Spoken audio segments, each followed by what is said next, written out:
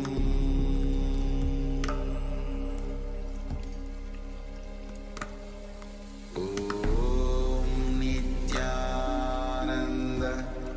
Paramashivoham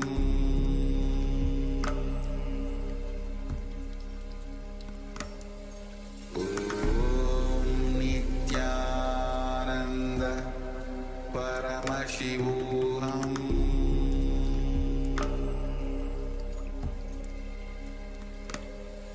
Om Nityananda Paramashivoham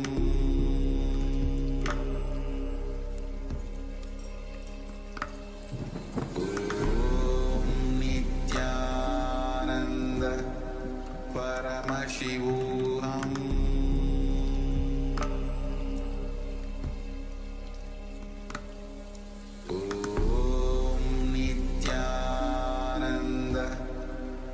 Paramashivoham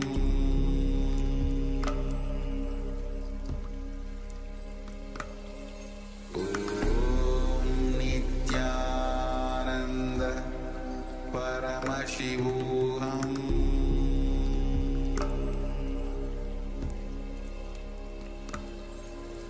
Om Nityananda Paramashivoham Om Nityananda Paramashivoham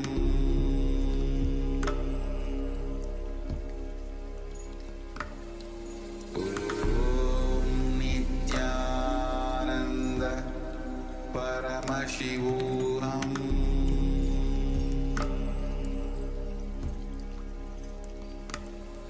Om Nityananda Paramashivoham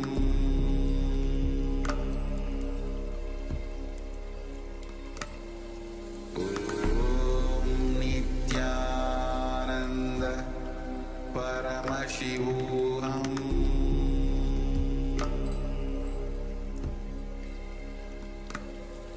Om Nityananda Paramashivoham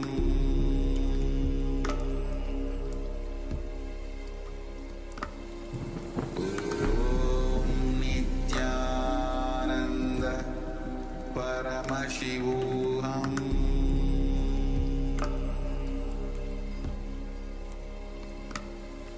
Om Nityananda Paramashivoham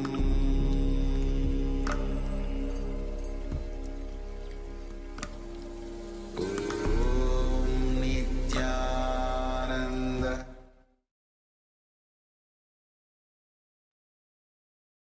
Yes. If you are finished, let us enter into the next session.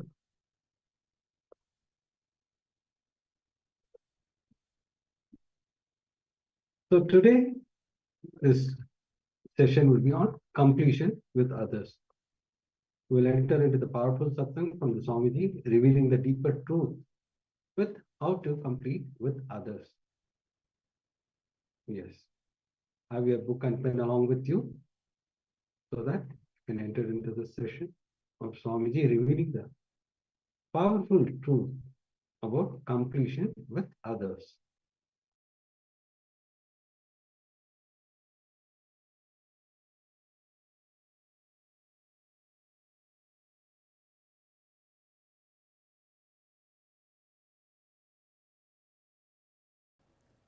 Please understand,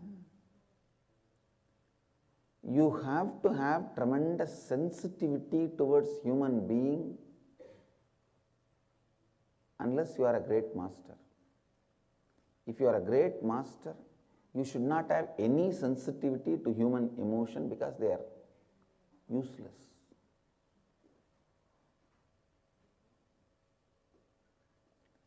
But if you are an ordinary human being working in the plane of ordinary human being, you should understand people are bunch of patterns. People are bunch of patterns. Their money, their land, their properties, their wealth, all that is of a great help. Please listen, all that is of a great help in their life. Listen, I am giving a very important example. For a person, his money, his land, his car, his relationships, all that is of a great help for him.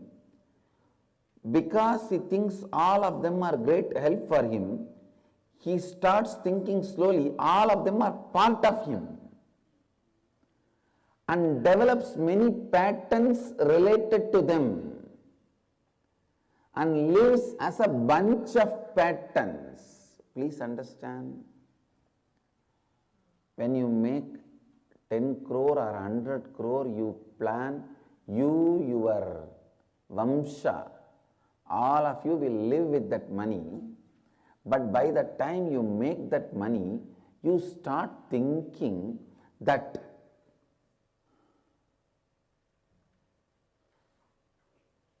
money has become part of you, and the patterns around money has become part of you. Understand? Then by the time you have 100 crore, you are no more capable of living, because you have already become a bunch of patterns. Bunch of patterns. Human beings are a bunch of patterns. So, even when you do good to them, even when you want to do good to them, you have to go near them very carefully. You have to talk into their listening very carefully, with a lot of sensitivity. In your case, a normal man is supposed to create the space and completion in you and share that space with others. That is what is completion with others.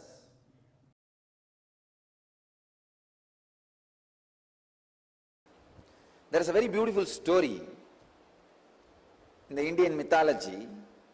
Once Ganesha and Subramanya, both of them have decided to have a challenge, that who will quickly go around the world 3 times.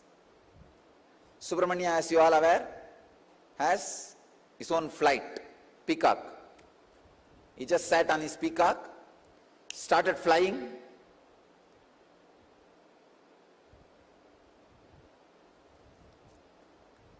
crossing the continents, crossing the oceans, hills, once, twice, thrice. He completed and came back. He saw this Ganesha, heavy guy. His vehicle is a rat.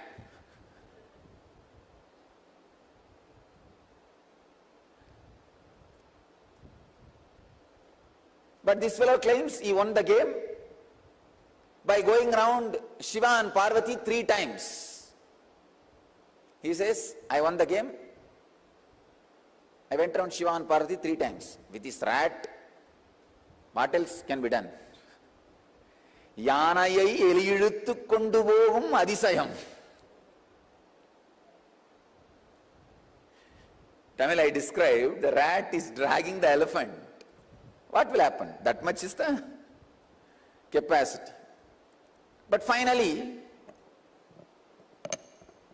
Ganesha declares, I won the game. I went around the Shiva and Parvati 3 times. Subramanya asked, how can that be?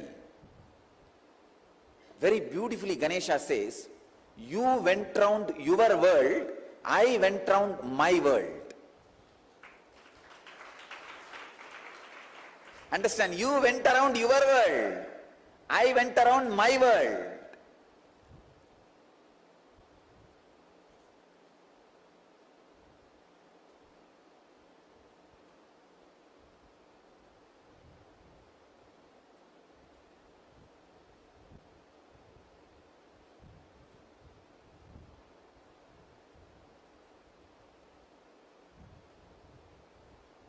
went around your world, I went around my world.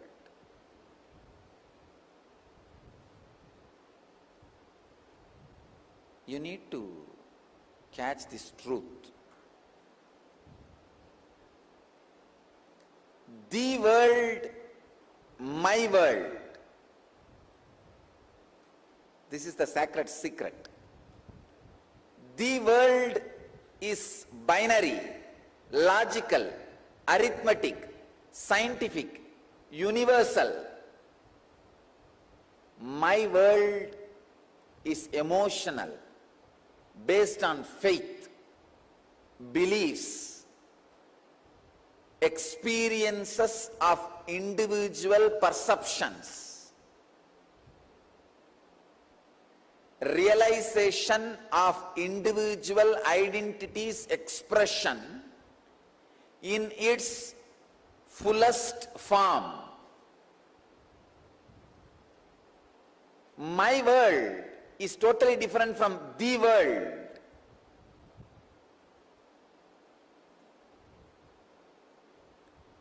When my world is completely in tune with the world, you are a Jivan Mukta. When there is no conflict between my world and the world, please understand, people who are always going around the world are caught in agitation, anger, stress, rajas. People who are completely caught in my world sometimes can miss the world. Here, Ganesha is successful not just because he was centered on my world, he was centered on my world which was in tune with the world. He was completely experiencing my world, the Ganesha's my world and the world is one and the same.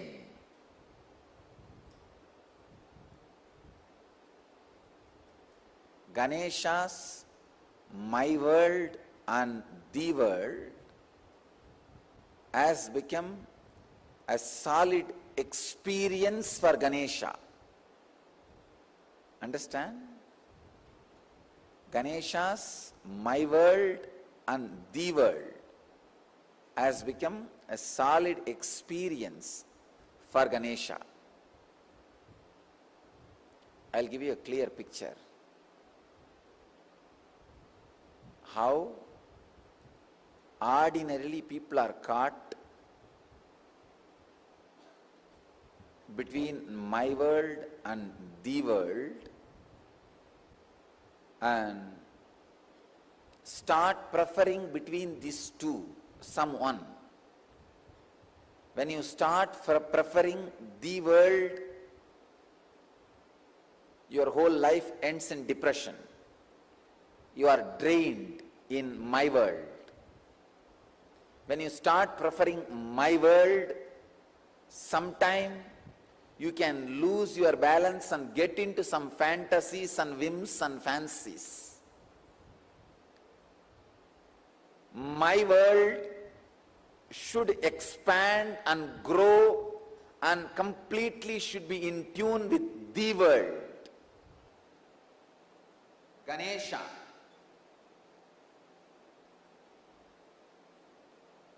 Is my world.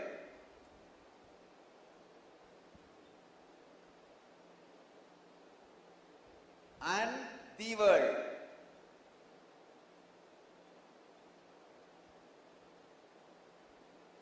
Both are in tune because Mahadeva, Shiva, and Devi. Please understand, Shiva and Devi are really the world, and Ganesha also experienced Shiva and Devi as my world. Please understand, they were really cosmos, and he is also experienced them as cosmos. So the my world and the world has fallen in tune as the experience of Ganesha. So he going around Shiva and Devi is literally going around the world. Even though he said he went around my world, in his case the my world is the world. Usually human beings who give preference only for the world become extraordinary materialists, but end up in spiritual poverty. Spiritual poverty, depression, utter depression. Same way, people who prefer only my world sometimes end up in hallucinations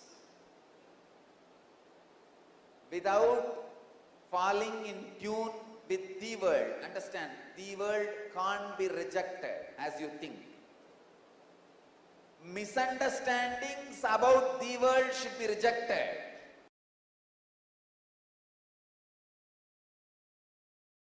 Listen, completion with yourself is more like a spiritual practice. It is with completion with others the life itself starts. Listen, it is from the completion with others, the completion with others, I can say, this was the greatest contribution of Vivekananda. Swami Vivekananda's greatest contribution to Hinduism. He brought this idea of completion with others to the front.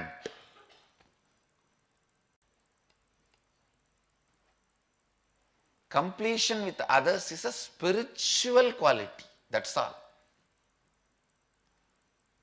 It is necessary for enlightenment.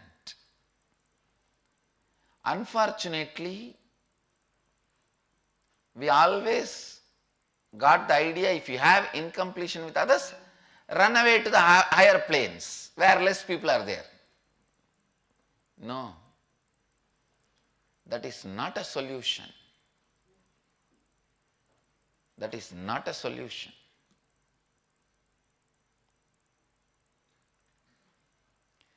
Completion with others is the basic necessity, the basic quality you need for enlightenment. Understand? People sometimes ask me, how do I know whether I am suppressing or completing?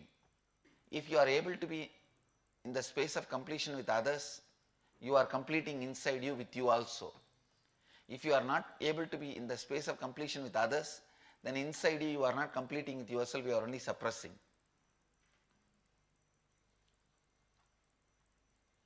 So the scale to find whether you are completing or suppressing, completing or brooding over, completing or waiting for a chance to take revenge. I have seen many people. In the name of completion, now I am completing, but I am not going to keep quiet. I will wait for time.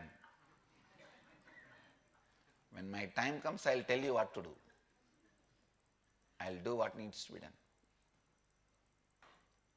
Completion with others is a spiritual practice. Completion with yourself is like Mahadeva. Completion with others is like Devi. Devi is required for the life to happen. That is why in all our temples, I have put Devi along with Mahadeva. I have not put Devi as a separate deity.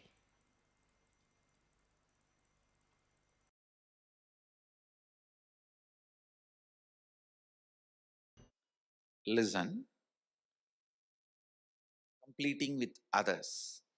Others means not just only your father, mother, husband, wife, brother, sister, the human beings around you. we will start the completion with everything with which you are living. Your wealth, your health, your bag, your seat, your pets, your car, your house. Please understand, all these are living part of your life.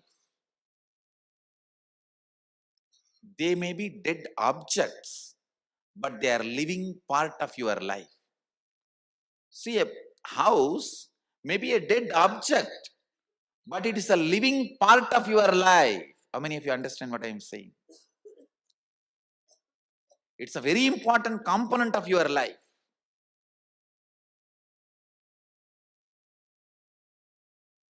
First, we will start completion with all the human beings with whom we are living. First step, completion with everything. With every human being. First thing you need to do is deciding, I have to bring completion with others, with whoever I am living. I have to bring completion with whoever I am living. Even if they don't want, I will stretch my best and I will decide I am in the space of completion. Whenever they want, I am open to have them. I am open. I am going to be in the space of completion. Whenever they are also ready, it will become completely complete. Understand? Completion with others does not mean you are going to apologize to them. No. Apologizing is not completion. Asking sorry is not. So many people were saying, I want to apologize, I am sorry. No. I am sorry is not completion. I am deciding to drop hurting pattern in my life, or any incompletion, misunderstanding, anything. I am deciding to drop, and I am deciding not to bring them, not to give life to it again. See, past, you can't say you are wrong or you are right. No one can say you are wrong, you are right. It is not apologizing. It is not feeling sorry for the past. No. Deciding, I am dropping this incompletion, hangover of the past, and I will not allow this to happen once more. Completion is actually responsibility, not apologizing. See, apologizing or feeling sorry comes out of powerlessness, but completion comes out of responsibility. Understand the difference. Please listen, see the difference. Now when I am saying you need to complete with your mother, with your father, with your brother, with others, I am not asking you to apologize. I am not asking you to call them and say, oh sorry, oh sorry, oh sorry, bus bus. No. No. Feeling sorry comes from powerlessness. That is not completion.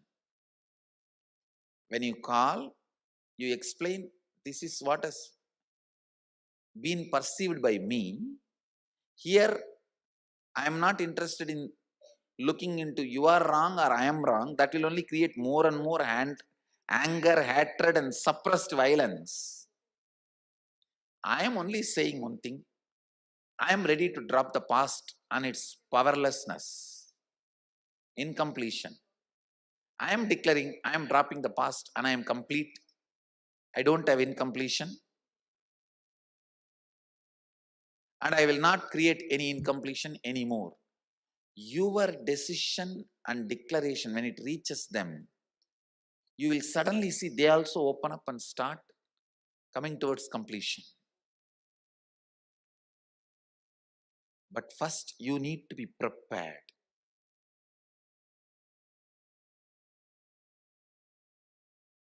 Completion is nothing but coming to terms with the reality.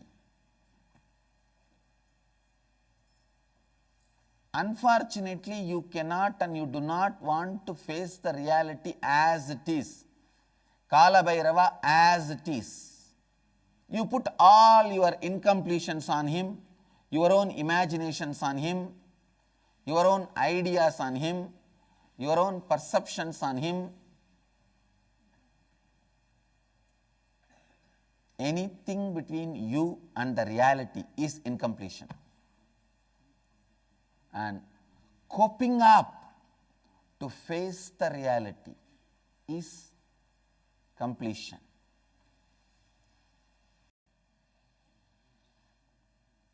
Please understand, when you are alive, make heaven for you. By creating completion within you, uncompletion with others. While you are alive, make heaven for yourself. While you are alive, make heaven for yourself.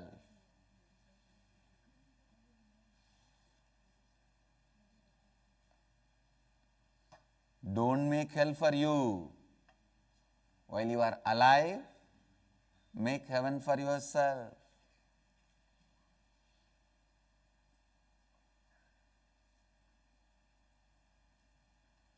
If you are in the hell now, if you die now, don't think you will move to heaven or somewhere else. No.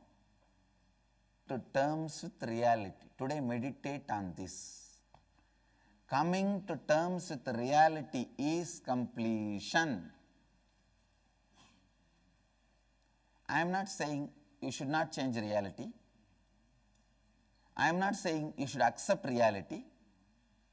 I am only saying reality should not make you powerless, that's all. Be powerful in front of reality, with reality, and you will know where you can change, where you have to change. Where you can change and where you have to change. Just decide, no powerlessness. Let's be friends.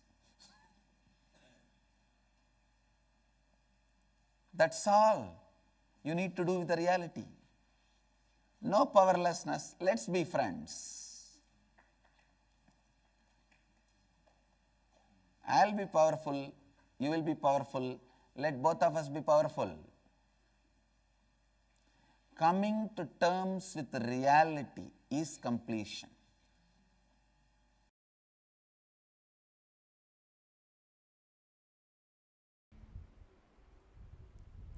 When you feel the idea of life is enemy is completed, you are in love, same statement from the other side. When somebody loves you, when you feel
Yes.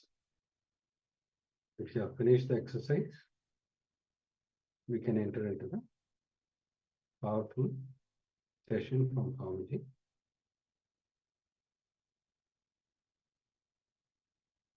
On Q&A on completion, where Swamiji shares about his completion with Mother.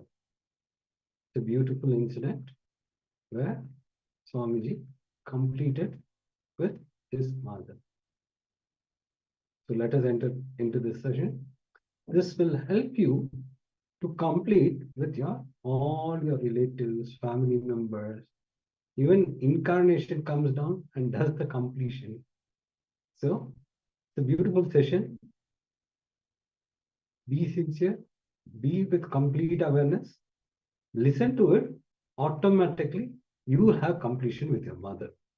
The moment you go through the session and where Swamiji shares about his completion with his mother, you'll naturally have the completion with your mother. Let's enter into this powerful session.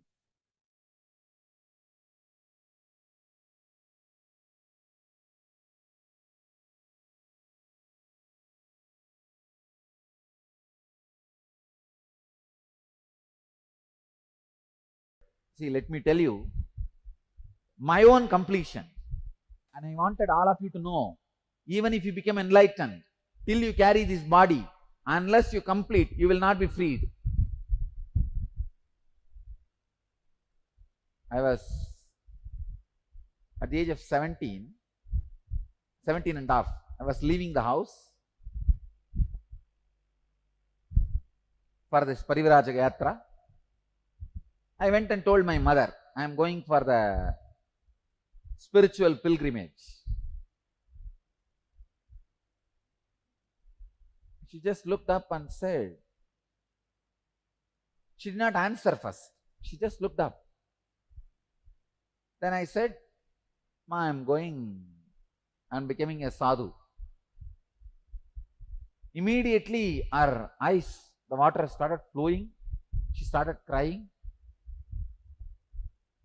Then I hugged her. She hugged me. I had a very sweet relationship with her. Always I'll be sitting in the kitchen, telling her stories and eating. She had a strong faith, I am God, even in those days. Because this Raghupati Yogi has convinced her. See, in Orthodox homes, when they cook for deity, they will eat only after it is offered to deity. They will never allow children to touch, or they will not touch. But anything my mother cooks deity, I'll eat, and she will never tell me don't eat. And after I ate, she will put it for the deities. She was very clear that I am some way spiritual or extraordinary. Very close relationship I had. Till the age of 14, I slept with her only. Till the age of 14. And I had the problem of bedwetting. Really. I'll fall into samadhi. Later on I realized it is samadhi. At that time it was a problem. All the school kids will make fun of me.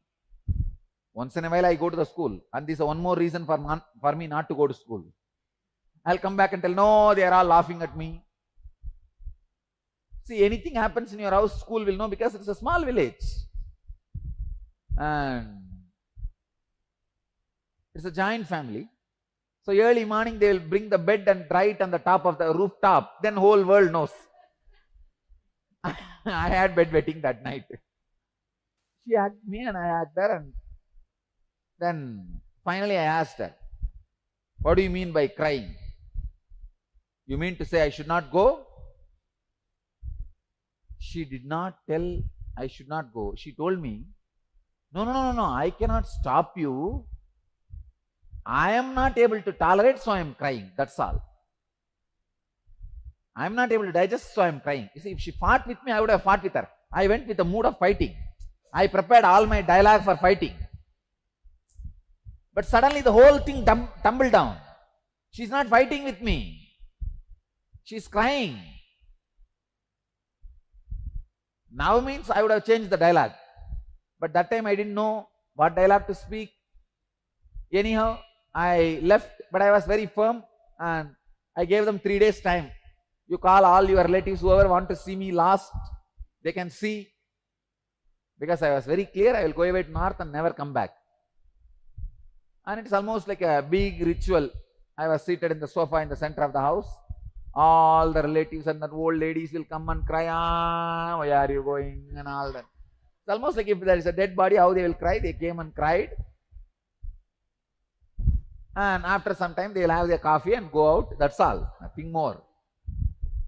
And for many people, I did not even give a logical reason. I told them, why don't you eat? It's time. And they straight go and eat. That's it. Only for few people, I need to give a logical convincing or fighting or reason and all that. Many people, they'll come and stand, why are you going? Why can't you be here like us? Why are you leaving Arunachala and going? Is there any place better than Arunachala? I'll tell you, why don't you have coffee? See the smell, go. And straight they will walk inside. They will not even think I am not answering their question. Really? People are so unconscious. Anyhow, the 3-day celebration is over, farewell celebration. My grandfather tried to bring all the intellectuals of the city under whom I learnt. I learnt Saiva Siddhanta and all these things. The mantric tradition, all that I learnt.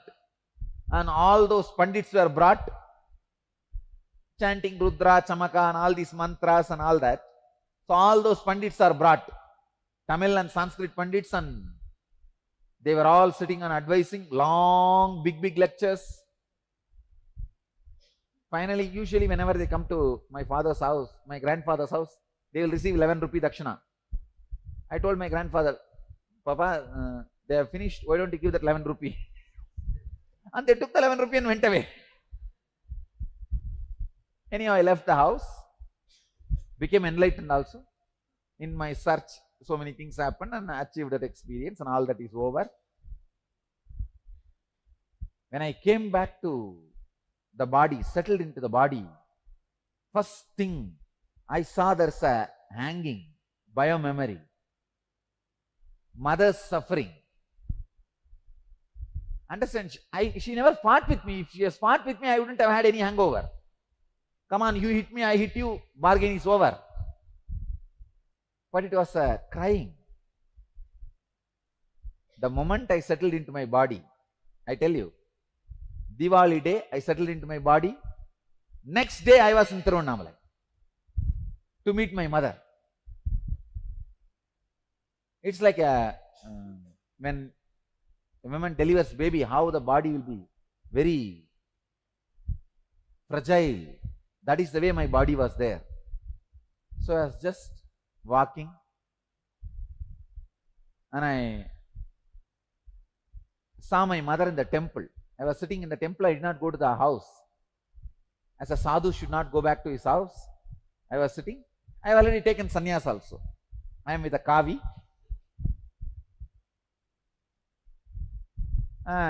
The temple, some relatives saw me and they recognized me and they asked me, can we inform the house? I said, oh, okay, you can inform. And she came to see me, and then when I told this to her, she said, no, Swamiji, I can't disturb you, but I could not tolerate, so I cried. Only when I again hugged her, see, first time when she hugged me, before she could take her body out, I took it away. That incompletion was there. This time, till she took her body out, I was hugging her. I can say that is my completion. Only when I completed, understand, even I settled completely in me. Even if you get enlightened, unless you complete, you will not be able to settle down. Even if all the engrams are burnt, the body, the biomemory which you are carrying to function, that retains the incompleted pattern.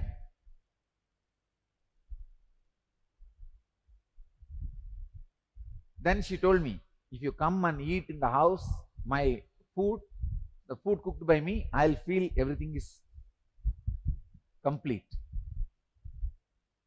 I went to the house, then I said, you should give me Purna Kumbha and receive me as a sadhu. She said she will do everything, and she went and organized Purna Kumbha and all the things necessary to receive a sadhu. And when a sadhu comes, how you are supposed to wash the feet and do the pada puja in the outside the house and receive it Purna Kumbha. She did everything. She organized everything. As per the tradition, your mother is not supposed to touch the feet of even a sannyasi. So my father did the pada puja. When my mother bent, I said, no, it's okay, let him do. She said, no, you are not just a sadhu, we know. You are an incarnation. You are a divine incarnation. She did the pada puja. I can say that first pada puja after my enlightenment, I received it from them only. And I went to the house. They put that banana leaf. I sat on the ground. She served the food. I ate. I can say, with that food, I digested that unfulfilled, incomplete pattern also. Understand the main reason why I am telling this. When you, in this break, next break, complete. Only when you call and take responsibility for your perception and complete and fulfill that, complete the relationship, make them understand. Fact was different and your perception was different. Your perception was responsible for this wrong pattern and complete. Then you will see the source relationship will be fulfilled. When the source relationship is fulfilled, only then your all relationships can radiate fulfillment and strength. Dear Swami, I need to do Purnatva in situations that concern my 3-year-old son. Could you please tell me the best way to do that? He will not understand. See, never think he will not understand. Keep him in your lap and do it. Talk to him. He can understand.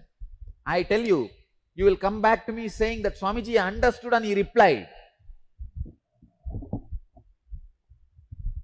So one more question.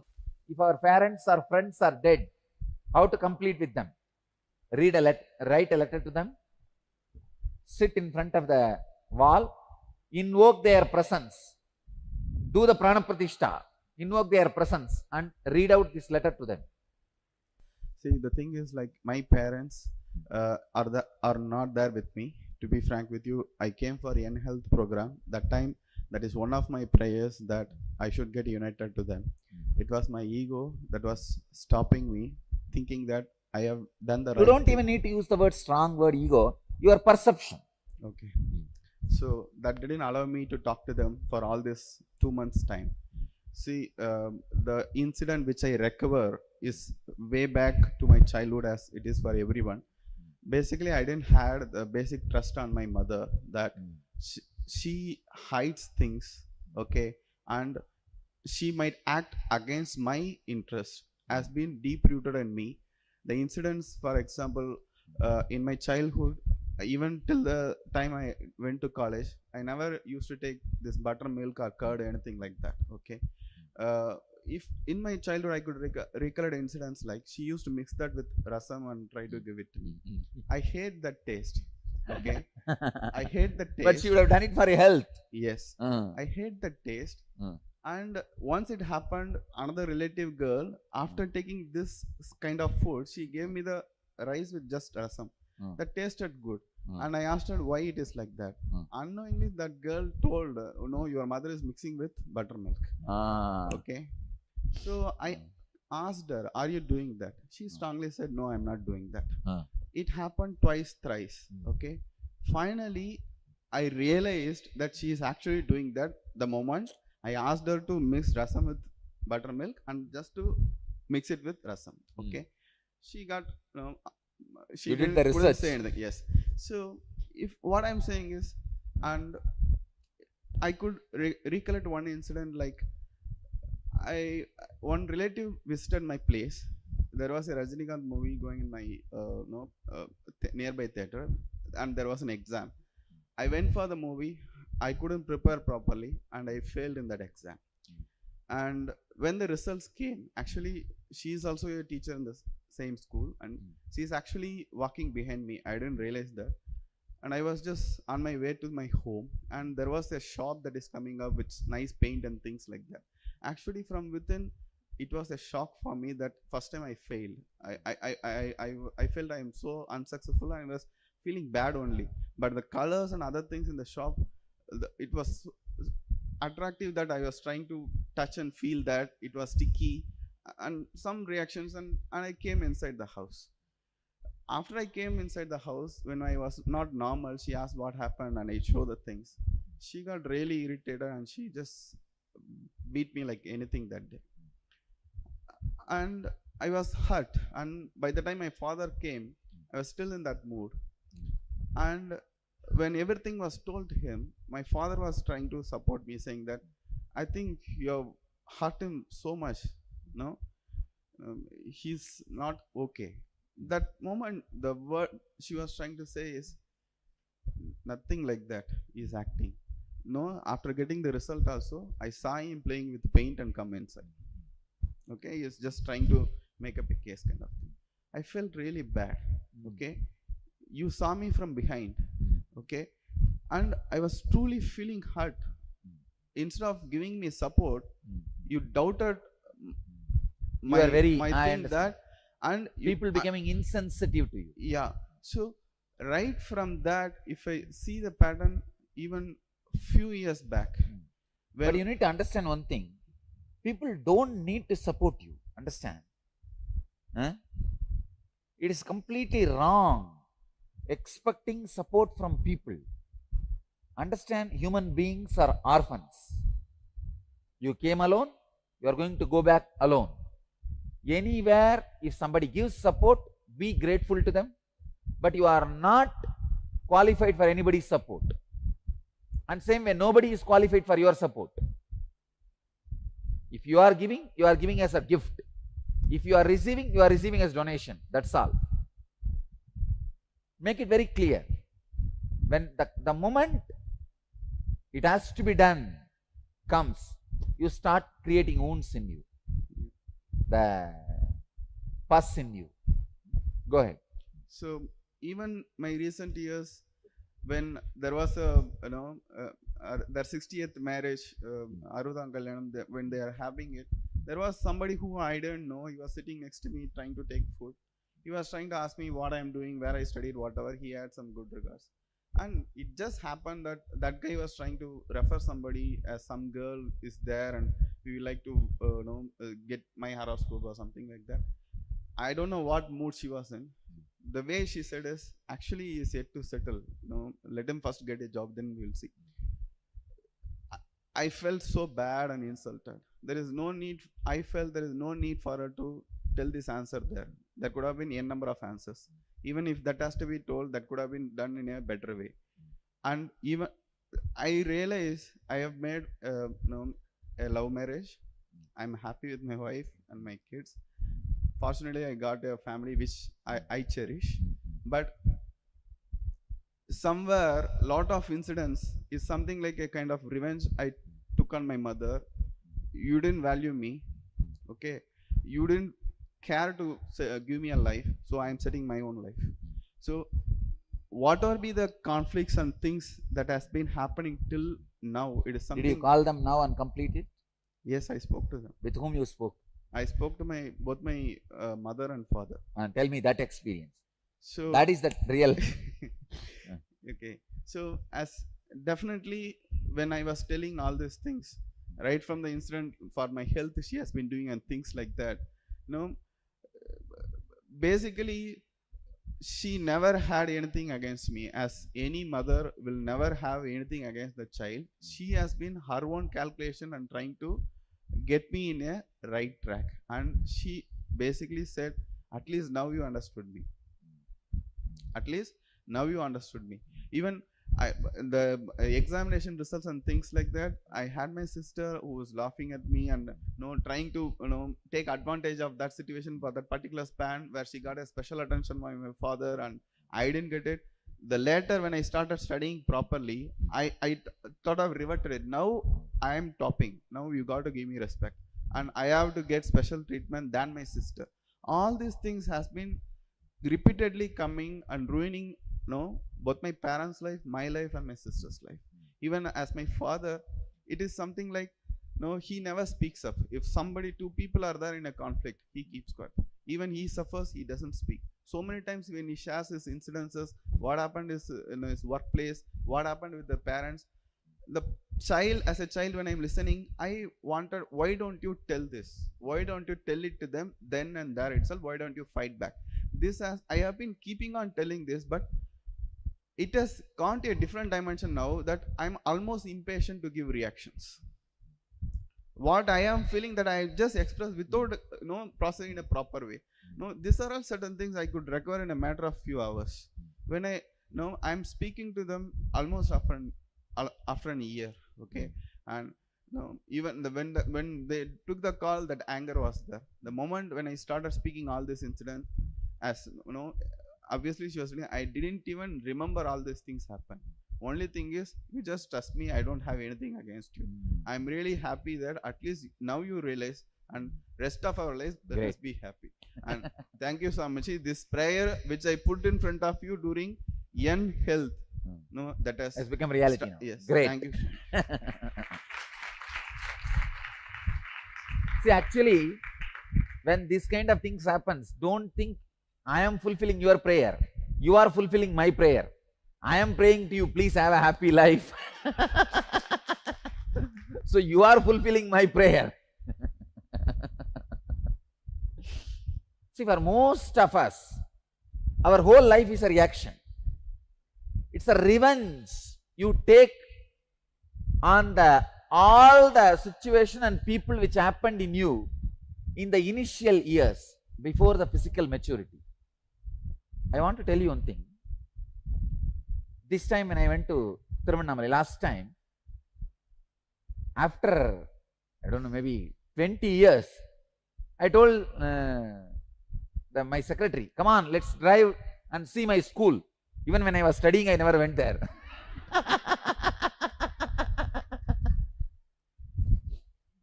Please understand, I want to tell you an important fact. The moment I saw, I was shocked, because in my memory, the building always was recorded as a huge building. Now, it looks so small. Just if I send one brahmachari, he will build that building. Size also small, and the whole value is small. Everything is so small. I thought, oh God. I really called 2-3 local people and spoke to them. Did they demolish and rebuild? They said, Swamiji, how will they rebuild in the same shape and size? This is the building, original building. It is standing. Who is there to give money to demolish and rebuild and all? It was built by my grandfather, and he passed away. Now who is there to build, give money? Forget about it. It is the same building. Then I did samyam on it. Then I realized one important truth. Before 14, all the people, places, everything, you thought about all of that too big, larger than life size. After that, you realized it is not larger than life size, but you want to take revenge on them. How dare you fellows acted as larger than life size in front of me? They did not act, you perceived. They never acted, you perceived. But now you want to take revenge on all of them. Your father, mother, uncle, auntie, everybody. Now you are anti. And the situation against everything now. Your whole life is taking revenge on the people who are involved before your physical maturity. You just want to tell them, you are too big guy, you are not small as they treated you. That is why everybody wants to go back to their hometown and show after they become big. I am saying, It is taking revenge on anything you perceived, experienced at the age of before the physical maturity. Nowadays it is not even 14, less than 10. By 10 kids are physically mature. So please understand, actually even the college which I was studying, they asked me, Swamiji, would you like to buy it and have it in your name? They offered. The cost was very less, which we could have got. But I said, no, I don't want to change the name. The name in which I studied, the founder, let that same name be there. Naturally, if I buy our organization, people naturally we have to use the name Nityananda, and we have as it has become a kind of a byline in our organization. Anything we run in our name, so that it's once for all clear. So I don't want to change the name. Let it be same. It's okay. Because I didn't have a revenge on them. I don't want to take revenge on them. But normal life is completely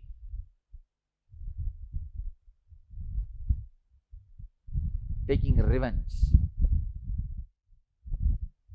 Same way, I have seen women who went through abuse, they become dominating.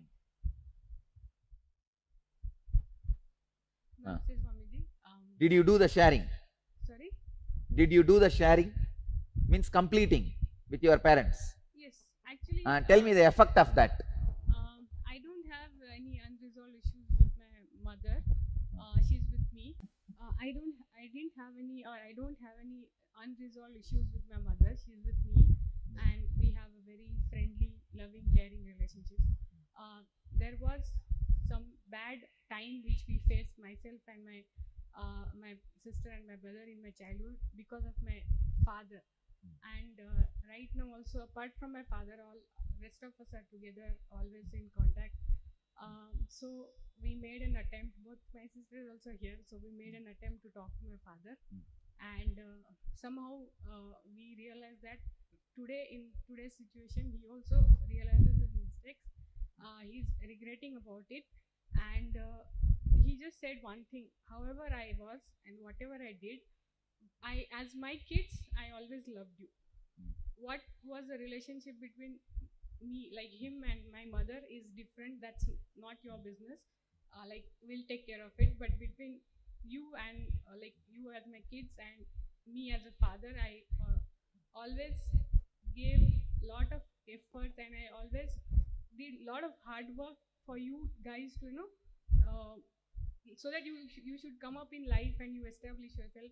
And then we realized that yes, today whatever we are, both of us are very independent, financially, career also good. So somewhere we have always respect for him, but we never accepted it or acknowledged it. But today, after talking to him, like, we know that he is also equally, he was loving, and his intention was always to, give us good things in life. His ways were wrong. The way he was doing this, like, we were receiving money and education, but from where it was coming, those were not right, and still those are not right. He's regretting those things, and I don't know if I have to do anything for that, like, if I can help him to release those things. But so as far as the relationship goes, yes, he loves us, we respect him, and I think that should be about it. Like, I mean, you have to guide us, because I don't know. So you feel completed?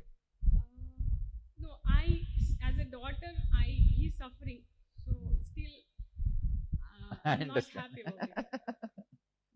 Then let him come for the relationship. Send him for the program. You see, actually, if they also come and attend the program and they call you back, then only the cycle becomes complete. No, we almost spoke to him for 30 minutes, two of us, and actually, if he takes the responsibility of now what you took, see, you called, both of you spoke, but you only took the responsibility of healing. Yes. You understand? Yeah. If he takes the responsibility of healing and he calls you wherever you are sitting, then cycle becomes complete. But Swamiji, I know that I understand. He's at the age where it will be difficult for him to accept. It is possible. No, there's no such thing as age. I'll do the job, don't worry. Swamiji, thank you so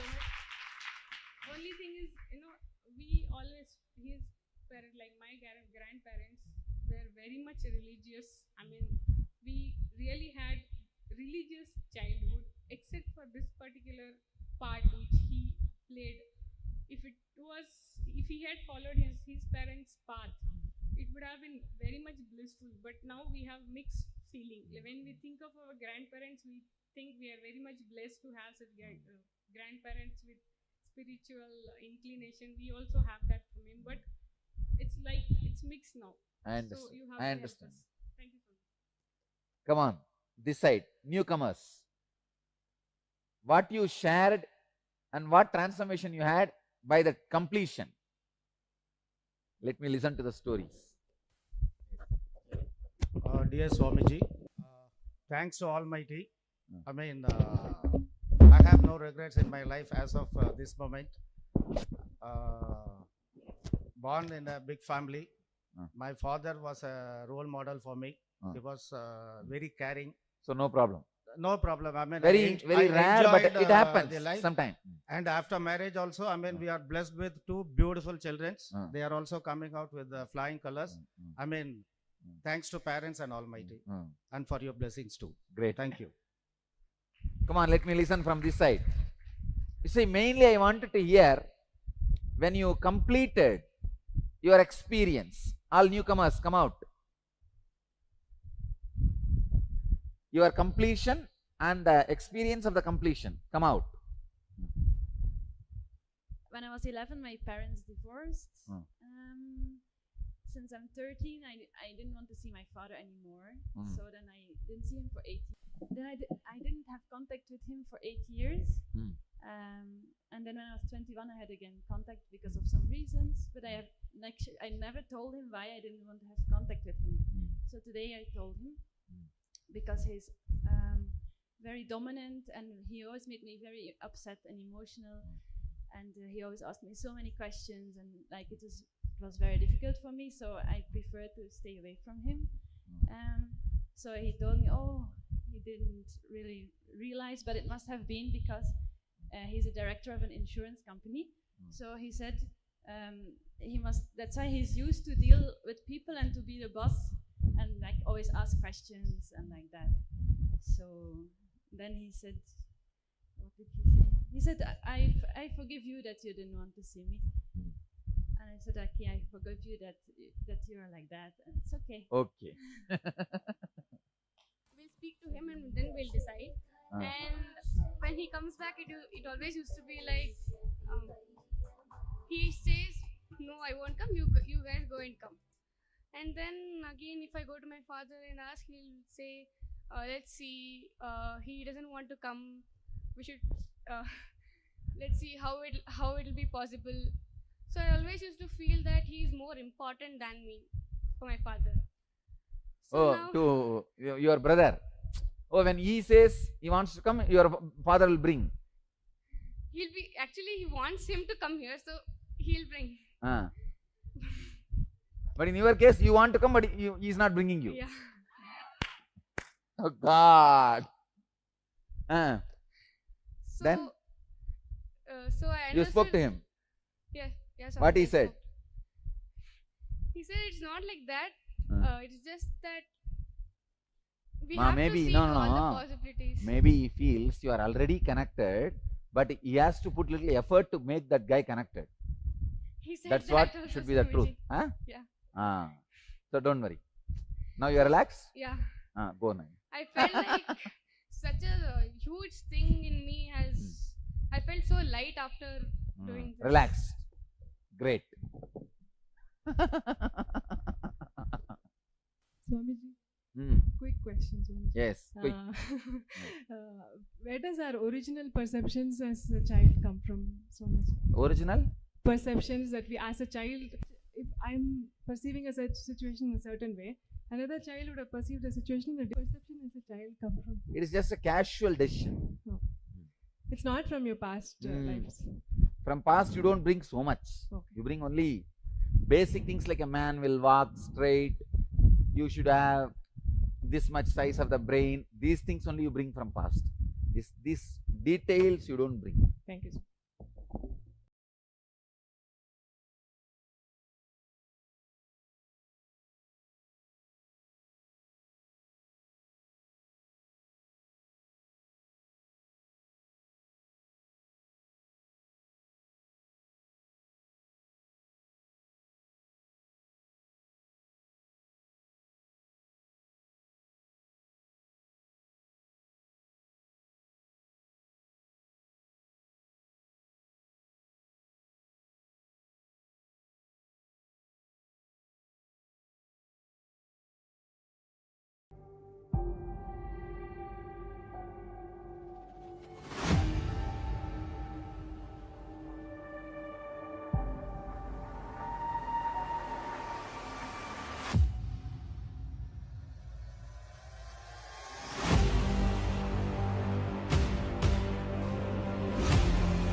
Today is the best day. Sadashiva appears for Brahma and Vishnu early morning in the form of light shaft. Means the consciousness which is beyond time and space enters into time and space. Sadashiva declares, let me become many to celebrate myself. So morning we celebrate he becoming many. You can see every deity, every god, we go and light the lamp. So each, the Sadashiva himself becomes many. So whole campus we went round. It was such high energy. So again the many becomes one. Not only spiritually, even socially, this celebration forms a very important part of my life, because this is the only celebration I enjoyed from my birth, at least in this body.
Today is the best day.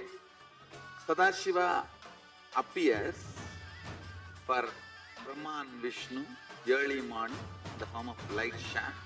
Means the consciousness which is beyond time and space enters into time and space. Sadashiva declares, let me become many to celebrate myself. So morning we celebrate he becoming many. You can see every deity, every god, we go and light the lamp. So each, the Sadashiva himself becomes many. So whole campus we went round. It was such high energy. So again the many becomes one. Not only spiritually, even socially, this celebration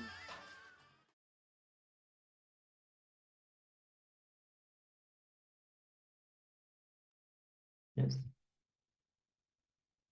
With this, let us now get ready, as we are going to enter into the main process of the day, which is the living Advaita process. Swamiji has released this as a means to complete with others and to experience Advaita in your day-to-day life. Manifesting Advaita, living Advaita with your team. Yes. Advaita Satya is the only truth. If you experience at least with 11 members this Advaita, you'll get enlightened. So it's a teamly completion with the 11 people who are involved in your life. So let us enter into the session.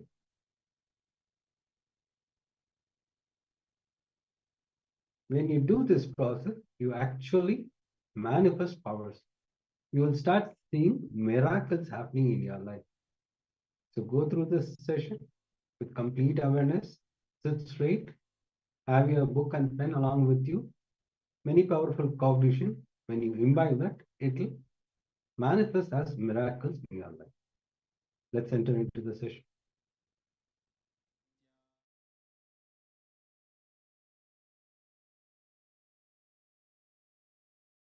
Live Advaita. Understand. In Kathopanishad, Living the Advaita. Upanishad says, Live Advaita. if you do a means ritual, Vajapeya, create if you do a ritual, whatever you want from the power of Advaita. Understand? Advaita is a simple basic truth. Simple basic truth. Like a sun rises in the morning in the east. You can't go on debate about it. The direction in which sun is rising, we call that as a east. The time when sun is rising, we call that as morning. These are simple factual understandings. So Advaita is also a simple factual understanding. Fact based on which you need to plan your life. It is not the subject to be debated. It is a subject on which you plan your life strategy. Advaita also is not the subject to be debated. It is the facts on which you need to plan the strategy of your life. I don't even want to use the word truth because it is loaded. I'll use the word fact, a simple fact. Advaita is a simple fact on which you can strategize your everyday activity, everyday action. Please understand, all of us are completely connected in the space of oneness. I am not saying all of us are one. All of us are in the space of oneness. All of us are in the space of oneness. If you see goodness from outside, you are in the space of completion inside. If you see bad things outside, you need to complete inside. Go on. Go on.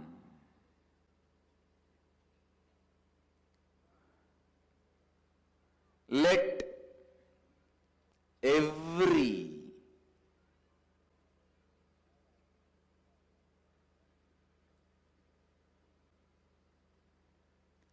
decision you make, let every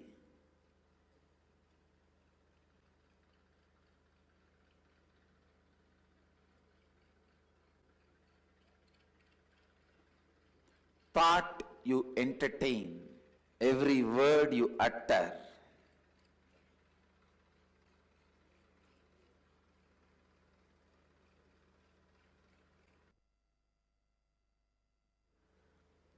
every word you utter, every action you do, let it be based on Advaita.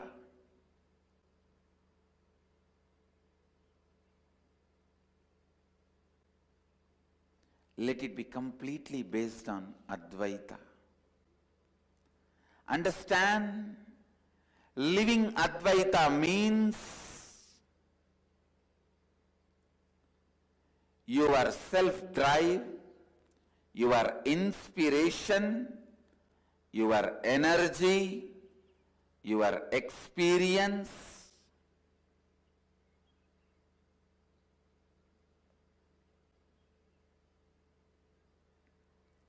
your intelligence, everything operates from Advaita, from that truth and fact, sacred secret of the oneness.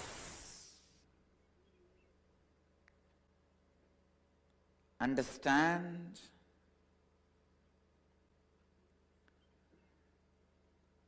Digest Advaita more and more into your thinking. Digest Advaita more and more into your words. Digest Advaita more and more in your actions.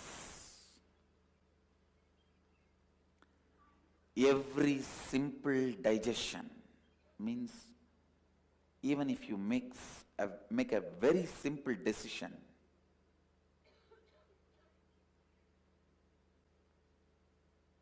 I will not use the word I and mine in my words, in my speech.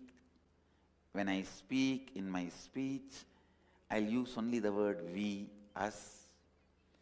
Even this simple decision will go on be reminding you, if you take it from the context of oneness.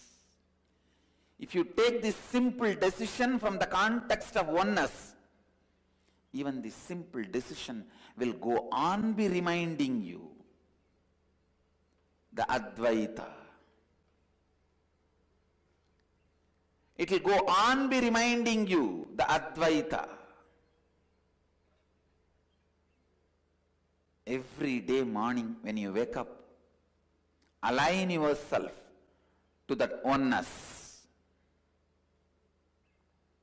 Every thought, every action.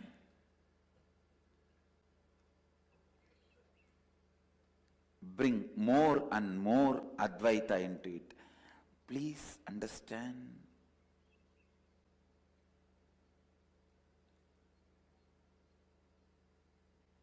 Do not freeze yourself. Do not think you have grown up. Now nothing more can be done. Transformation is not possible. No. Every day the possibility for you to build a new personality, new body, new mind, new being is available, open. That availability is what I call life. Using that availability and making Advaita as a strategy, building a new body, new mind, new personality, new words, new thoughts, new actions is what I call living Advaita.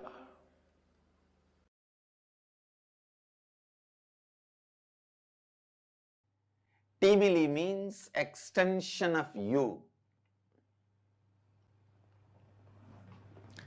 It is just extension of you. You will feel the whole Timili is just more hands, more heart, more brain, more legs. All our Hindu gods portrayed with many heads, many hands, many legs is nothing but they had that powerful Timili. Please understand,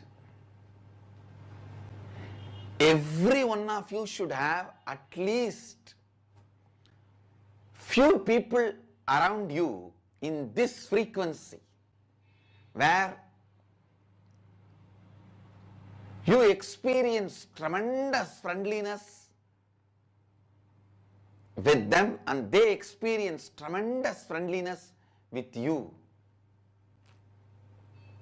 I tell you, you need to know,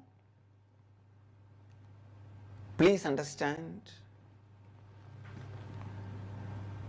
there may be million-liter the arak in a shop, but you don't need million-liter to get drunk. You can't drink million-liter. If you drink some 10-liter, that's enough, that's a maximum. Same way, there may be the whole ocean, but for you to die, you don't need the whole ocean. Just some 100-liter water goes inside your body, you will die. Same way, there may be billions of people.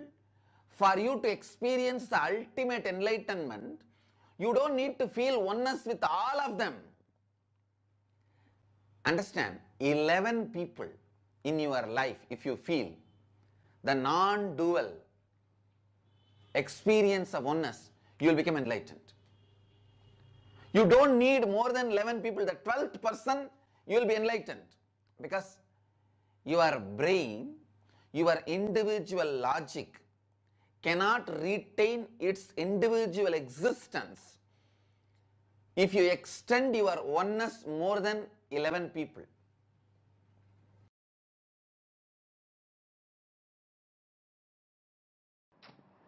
When you feel oneness, because of the oneness, you will know whatever insecurity other person is feeling, you will know whatever desire or greed the other person is feeling, you will know the other person's space.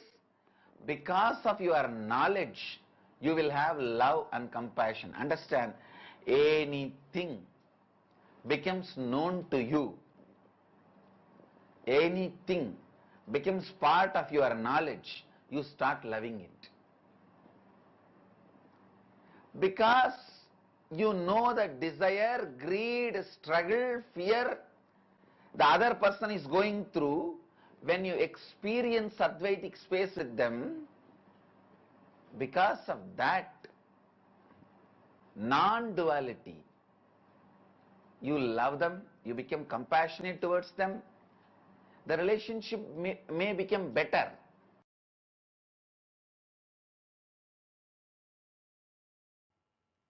The rustic, raw,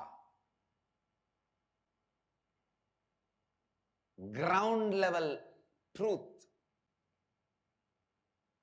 should be your basic cognition. Understand?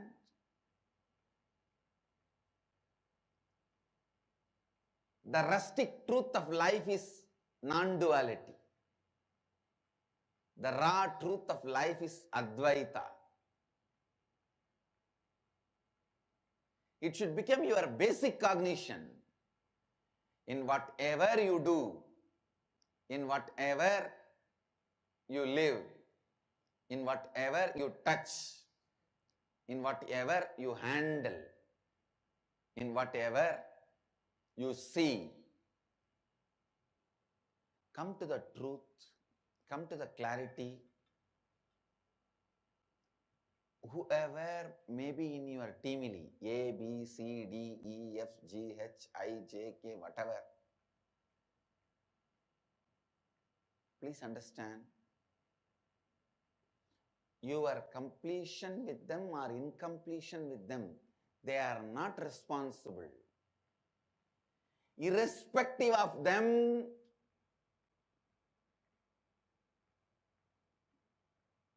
you develop a pattern of incompletion with somebody else, somewhere else, and bring it and put it on these people.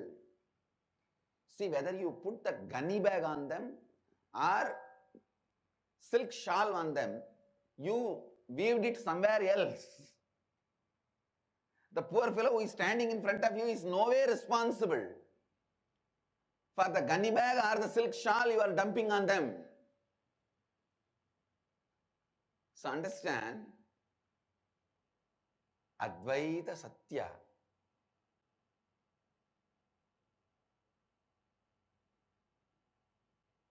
is the only truth your incompletion with other person or your completion with other person is not responsible. Whether you are putting a silk shawl on that person, completion, or a gunny bag on that person, incompletion, other person is not responsible. It is you who stitched this pattern from your life. Understand? If you are feeling the other person is constantly abusing you, even if you remove the other person and put somebody else, even if you remove A and put B, in 2 days you are going to feel this fellow is also doing the same thing to you. Whether you are completion or incompletion, the other person is not responsible.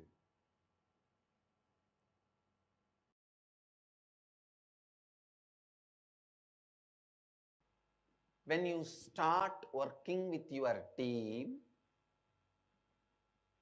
face all your so-called difficulties, listen. Nothing is difficult on this earth, but you have to do it. The good news is nothing is difficult. The best news is you have to do it. If you don't do, you don't need to do, then what for life? Nothing is difficult. When you start relating with your teamily, please understand, the first thing will happen to you is your ability to speak into your listening will happen. I tell you, your intestine can be programmed immediately as you want. If you just know to speak into your listening, your intestine can listen to you immediately. Your intestine will just listen to you. Your heart will listen to you. Your liver will listen to you. I am telling you, after experientially experimenting in last 2 days. Last 2 days I was diagnosing the root of this cough. And I was instructing the body, hey, alter yourself, clean it. So body said, if I have to do this much of work, the throat has to work this much, then I may need to recreate the whole throat and the whole organ with a new kind of a strength. Just give me a few days, I'll make it happen. Then I said, all right, till you do that, you don't need to wait for the stomach to become all right. You clear that. I saw clearly the root of the cough has stopped immediately. Now only the throat, the new system is getting built. Please listen. Please listen. I am on a national television, and whatever I am speaking, I am responsible for it. I am telling you on a national TV, you can talk to your organs, you can talk to your body. It will listen to you. Only when you face your teamily, complete with them, when you learn to speak into their listening, simply you will see your teamily is nothing but the representations, mirrors of your heart, kidney, liver, brain. If your teamily is completely disintegrated, disorganized, your body is also disintegrated and disorganized. Your mind is also disintegrated and disorganized. Your mind has many components. Chitta, buddhi. Chitta means all the memory storage. Buddhi means which orders the special file to be drawn. For example, the moment you see somebody wearing the kavi color dress, you would have had a good and bad both with that color. If your buddhi orders the bad file and the chitta will supply that, that is what becomes incompletion. If your buddhi orders the good file and that is what the chitta will supply, and that only leads to friendliness. Understand? Whether your perceptions, sensory activities leads to more and more incompletion or friendliness is decided by the responsibility with which your buddhi behaves. The responsibility with which your buddhi behaves. Listen. Please understand. If your buddhi cognizes from the space of Advaita that everything, I am responsible, I am the source, then it always orders the right files to the chitta.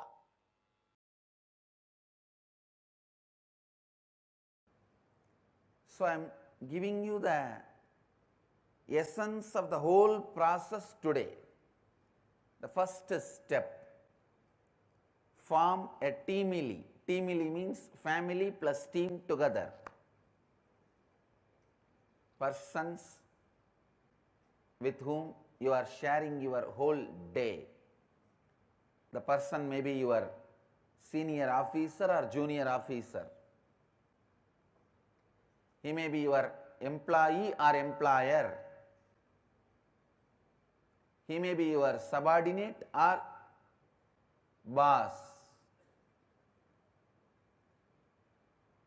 The persons with whom you are sharing your home. It may be your kid, your father, your mother, your daughter, your spouse, husband or wife, even your maid, driver, whoever is living in and around you, whoever is living with you, around you.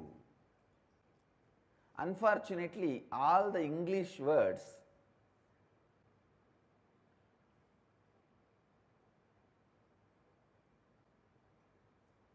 are too small. The word Bandhu Mitra, what it means in Sanskrit can never mean friends and relatives in English.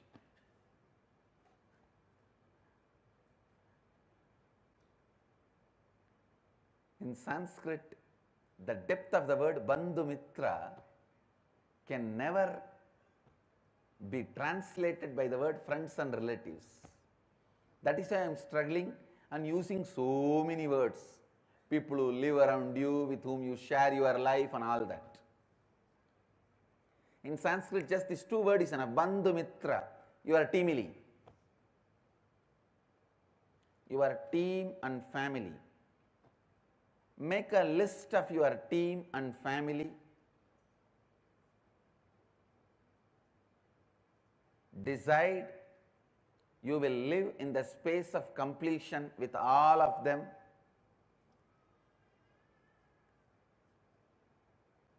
First, form a teamily.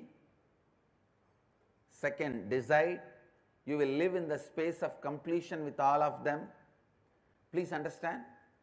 For each of these instruction, why I already spoke last 1 month. How, why, all that I have spoken last 1 month. Today I am just specifically going to only give the instructions. Like capturing the gist. Third, form a clear identity which you want to live. Authentic inner identity which you want to live. Authentic outer identity which you want to live. Authentic others' image means the image which others want to feel about you. The image, what is the image you want others should experience about you? And life image, what is the image you want to experience about life? Pen down all these four, elaborate, detailed way, and as the support of your teamily, tell them, this is the way I am going to build myself. Can you all support me? Help me by giving the feedback. What all the incompletions I have to complete? What all the way I have to transform myself to be this authentic personality? Asking the feedback of your teamily. When your teamily gives the feedback, you need to sit and contemplate, to track back, trace back all those incompletions in you, how the patterns developed in you and became those incompletions which your teamily is pointing it out. This is the tricky area. If you tell your teamily, I want to be remembered by all of you as a loving, caring person. Your teamily says, then you need to develop more trust on us. As on now, the trust is not enough. Then look back, when this distrust pattern starts, you make the list of all the incompletions you need to complete. Your teamily's feedback is like a raw understanding. You tracking back and tracing back to the source of patterns, root incidents from when you developed those incompletions. I gave you one example. If you declare your other's image, I want every one of you to perceive me as loving, caring person. Your teamily gives you the feedback. You may have to raise your trust on us more. That's the incompletion we find. Then you need to sit and trace back. When you started developing this distrusting pattern, those incidents, pen down. Now all the feedback your teamily gave and the tracking back, tracing back you did, which is available in front of you, is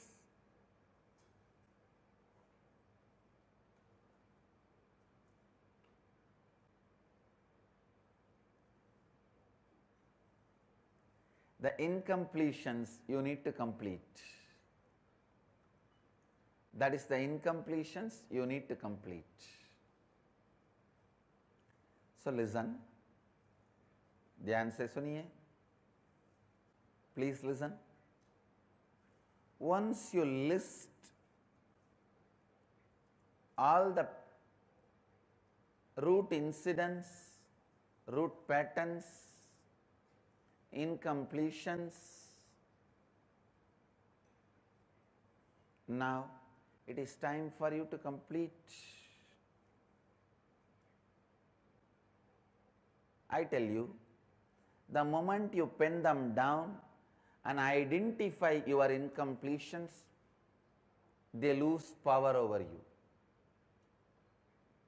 They lose power over you. Sometimes people ask me, how to know teamily's feedback is right? Be very clear. Anything teamily gives as a feedback, take it as right. Don't even have the problem whether teamily is right or wrong. Anything teamily gives us a feedback. Take it as right and trace back, track back. If it is not right, don't worry, naturally those incompletions will not be there. If it is there, complete it. If it is not there, enjoy it, that's all. Describe all your incompletions in detail. Just by understanding, most of them will lose power over you, and the remaining, if there are few, sitting like a small wound, like a pus, just few days, complete them and drop it, it will disappear. Nothing to be worried, nothing to be bothered.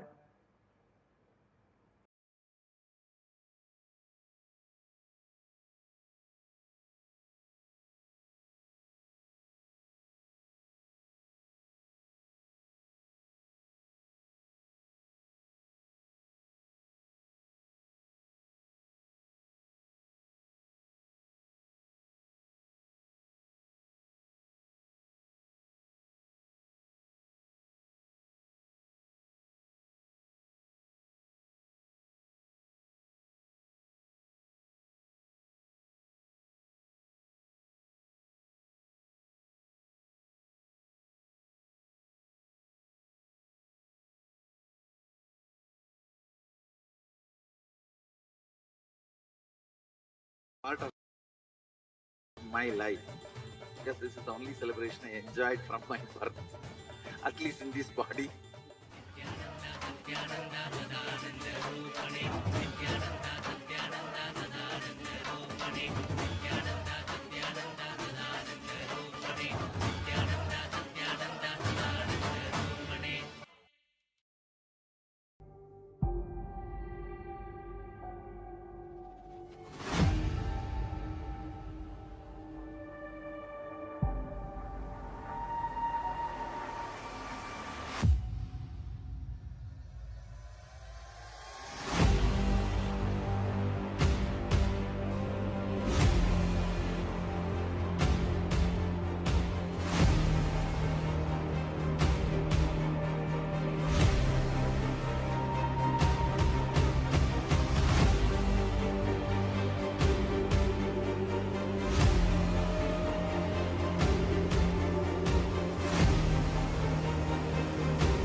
Yes.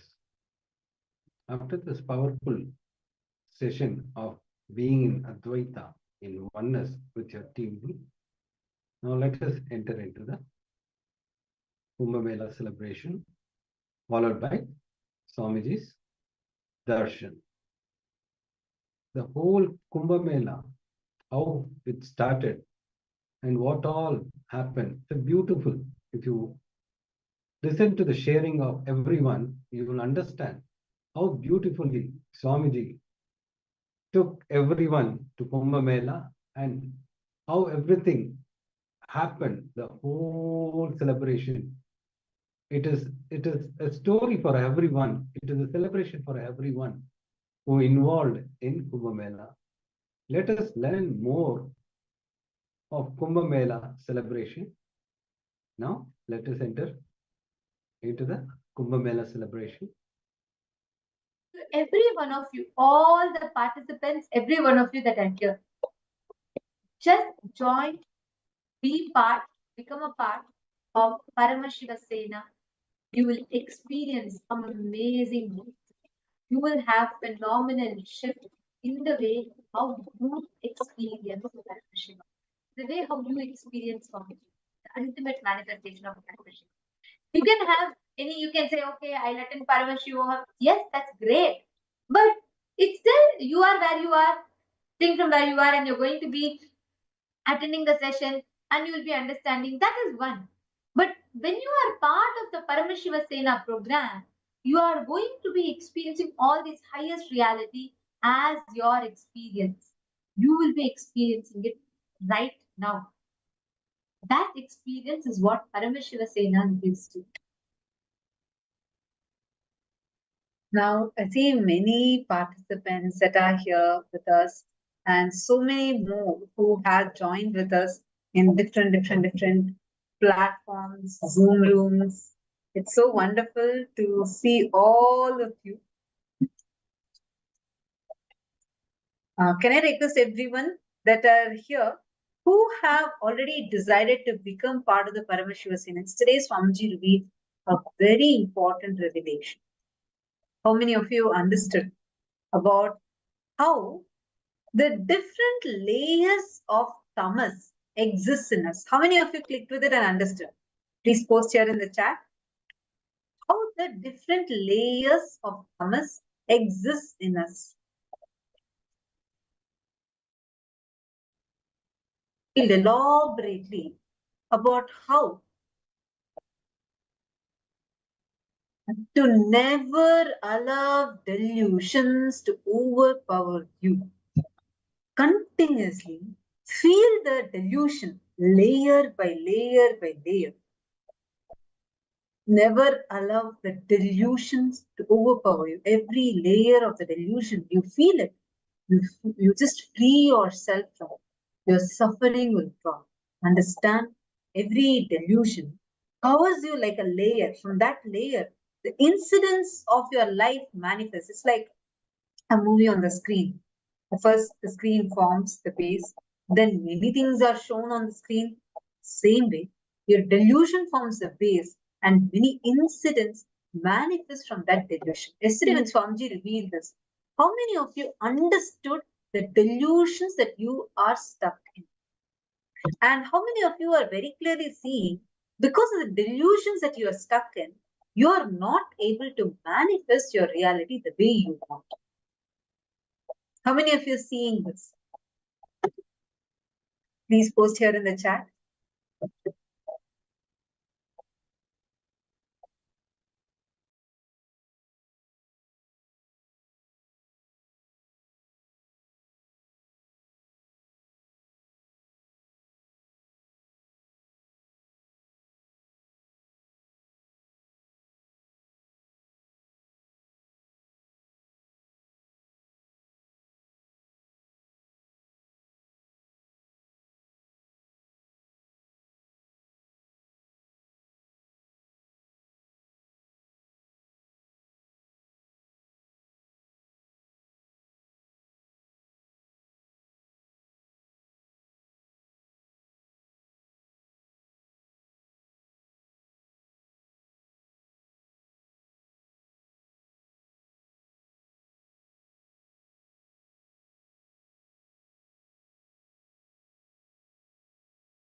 technical glitch. I hope all the participants are able to see us and hear us clearly now. Great. See, yesterday Swamiji revealed some of the most important revelations about how layer by layer, delusion blinds us. Like the way you manifest certain situations in your life, some realities in your life, all of these are based upon the delusions that are there in actually the delusions. Like how a screen needs a base. Like if there's a base, then the screen is there, then so many things gets projected on that screen. Same way, there is a base that's getting created inside us when you apply a delusion. And from that delusion, really things manifest in your life which matches that delusion. And you go on creating similar situations, and you actually at one point you start even feeling, oh, life is very sadistic. Look how life is chosen. But that original delusion, Ma Teresa Allen is posting, you're not able to hear? Nityananda? Are all of you able to hear us clearly?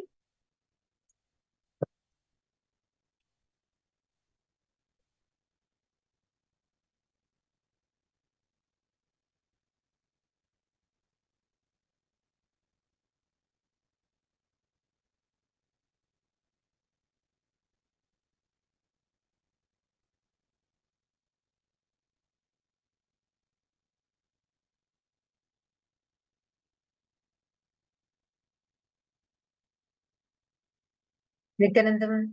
Okay, great. Thank you all. See, a very important thing. The satsang that Swamiji gave yesterday is too important. That's why we're repeating this, because it's so every word Swamiji said yesterday and every single powerful cognition that Swamiji gave. All these are extremely important, and because of these powerful cognitions, powerful revelations that Swamiji gave, it's like a very, very powerful way. You can just decide and break free from the delusions that you're stuck. So many times your restrictive patterns, whether you may be having a desire to manifest wealth, to become a very wealthy person, you may be having a desire that you're not really wanting something big, but you just want to experience completion with your relationship, someone that's very close to you. And there's nothing wrong with having that desire. But the problem comes when the original delusion is forgotten. So when you fall into the original delusion, it's like suddenly you're inside, like you just start visualizing, dreaming that you are inside a game set, like a video game. You visualize yourself being inside. And there you're fighting with enemies, you're going through different situations, all these. And you go on suffering there. Oh my God, why am I struggling like this? Why this? So many people are attacking me. Why am I stuck in such a situation? Hooray, the first fundamental delusion, you started imagining, visualizing that. And then you think as if you are powerless in that whole thing. Understand? You are responsible for you to enter into the dream state. You may not be responsible for what's happening in the dream state, but you are responsible for entering into the dream state. How many of you remember the different layers of tamas that Swamiji explained about yesterday? Swamiji explained different layers by layers. Can I request all of you to post here in the chat? Whatever you understood from that, because Swamiji went to the next layers, how deeper and deeper and deeper it goes, and more stronger and stronger and stronger it becomes. Nityananda, Margin, how? Nice to see you. Do you remember what did Swamiji tell yesterday? Swamiji told a very powerful Nityananda. What did Swamiji tell yesterday about how the different layers are there? Tamas. Come on, let's see who's posting. Swamiji gave one example. I'll give you all an example. Swamiji said, how the tamas that puts you into the sleep state, and from that you start dreaming. That's a strong tamas where you are not in your own control. Like this, Swamiji gave 3 more ways how the tamas happens, which are deeper and deeper and deeper layers. What's the second layer that Swamiji mentioned? It's just yesterday's satsang. Let's see who's telling. Come on, Ma Virupaksha, Ma Teresa, Ma Sarojoplish. Please post it here. Rahul Kannaya, do you remember? Yesterday, Swamiji said how the tamas becomes deeper and deeper and deeper. What's the second layer? First layer, Swamiji told us about sleep. Margin, how that's right. You said about how Swamiji told about the Narada story and how the food and anger, each of these also creates the tamas inside us. That's right. The second layer, though, Swamiji mentioned. See, first layer is the sleep. And the second layer that everybody please turn on their camera. Nityanandam, are all of you able to hear us clearly?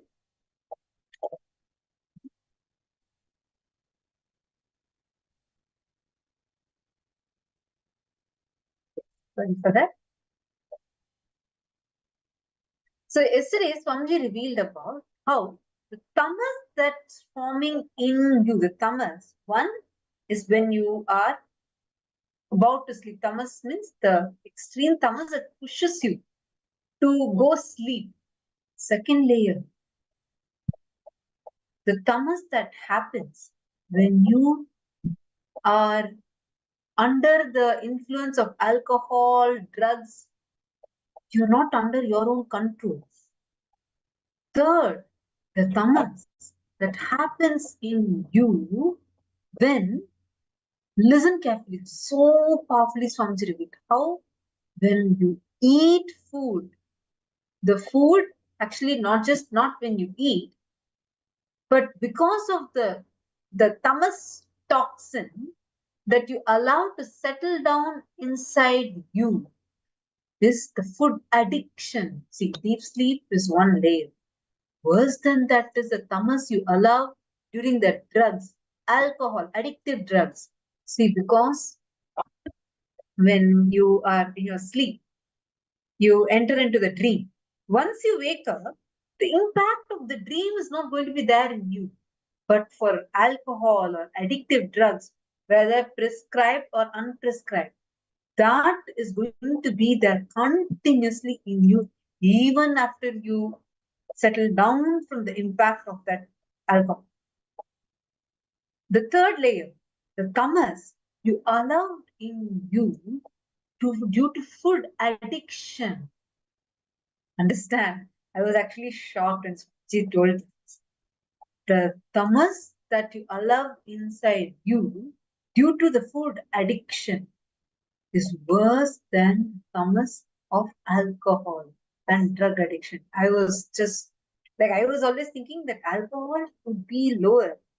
Swamiji said, no, the addiction to food, that tamas is much lower because we don't even realize the impact that the food has in our daily decisions. How you build your life, everything matters. And this heavily influences that.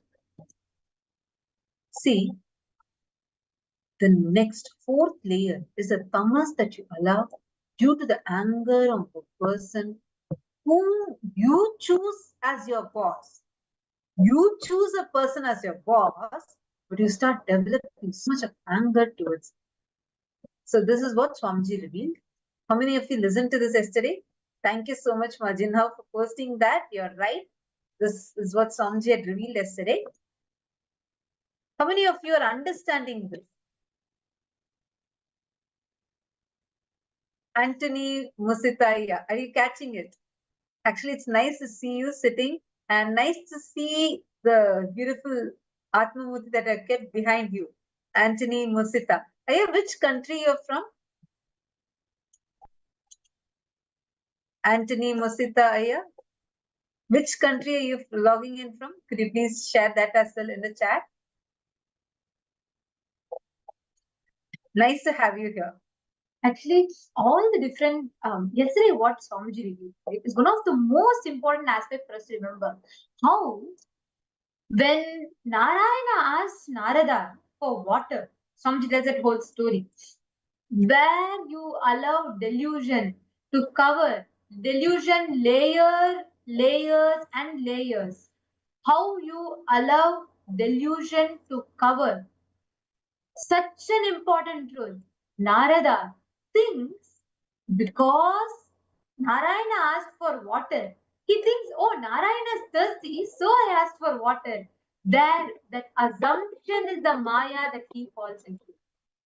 Such a powerful revelation. Actually, when you listen to these satsangs, right, all the highest truths that Swamiji is revealing, the way how this manifests, this becomes a reality, how you can experience it only when you apply these highest principles in your life. Like Swami told, if you want to manifest wealth, cause enrich 10 people to manifest wealth. That is the way for you to manifest wealth. And if you are wondering how you can experience it, come join Paramashiva Sena. Become part of Paramashiva's Paramashiva Sena, where you experience this breakthrough in every aspect of your life. Now, we're actually having a lot of people who have signed up, who are going there, heading to KAILASA, Los Angeles to be a part. And now we're having one of the participants who is heading to, who is starting to take her trip to Paramashiva Sena, joining in the Paramashiva Sena program. And here we're actually having so many people who are eager to share how they're excited. And you all should know, already the preparatory meetings for Paramashiva Sena has started. Every day having special sessions with Swamiji, meetings, prepare the preparations for that and so on. There's so many things that are happening. And now for all of you to understand like what it means, what it is to be a part of the Paramashiva Sena, we are going to be inviting Ma Samantha, who is joining us, and she's going to be sharing with us how she is ready, eager, and excited to join the Paramashiva Sena program. And all the participants, just another reminder, we have the live darshan today. Swamiji is going to be gracing and blessing all of us live. So please take a few minutes, invite your friends and family members, everyone to join this very special program and to join the live darshan.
Nityanandam, Samantha.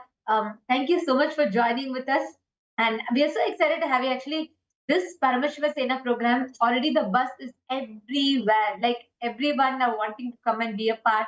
And the best part is, this time Swamiji has opened it up in 2 places, India and in the US. And we're having so many people that are joining us.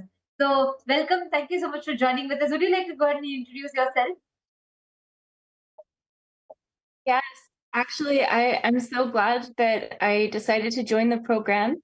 I took the Actually, I am so glad that I decided to join the program. I took the It's very different.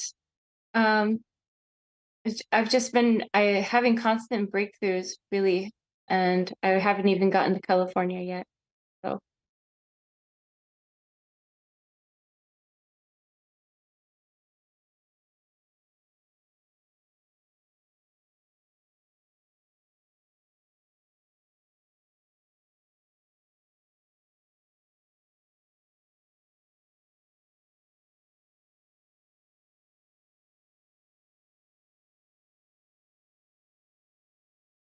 yes, so it's a very exciting time, definitely.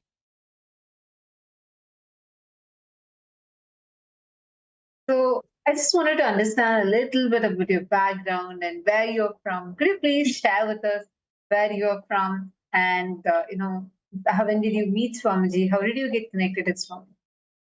Okay. Actually, I'm from Brazil in the United States, right? And when I was pregnant with my 4th child, I felt called to take all of my children to a Shiva temple, and the closest one to us was the KAILASA in our town. And we went there, and I grew up in Ohio, and I had never even known that it existed. And it's just been just constant breakthroughs for me. Ever since um, someone there helped me get connected. The Paramashivoham was starting the next day, and I've been able to. I mean, I've been blessed really to be able to take part in that, and just it's just our lives have just changed drastically and just become so beautiful. It's really hard to explain all of the things but when you experience it, it needs to be experienced firsthand.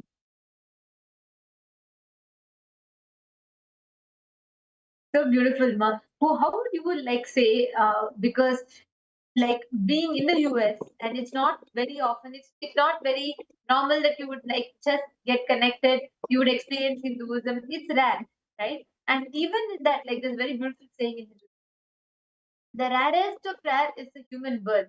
Even in that rarest of rare is a Hindu birth. Even in that rarest of the rare is where you can meet a living avatar, a living incarnation.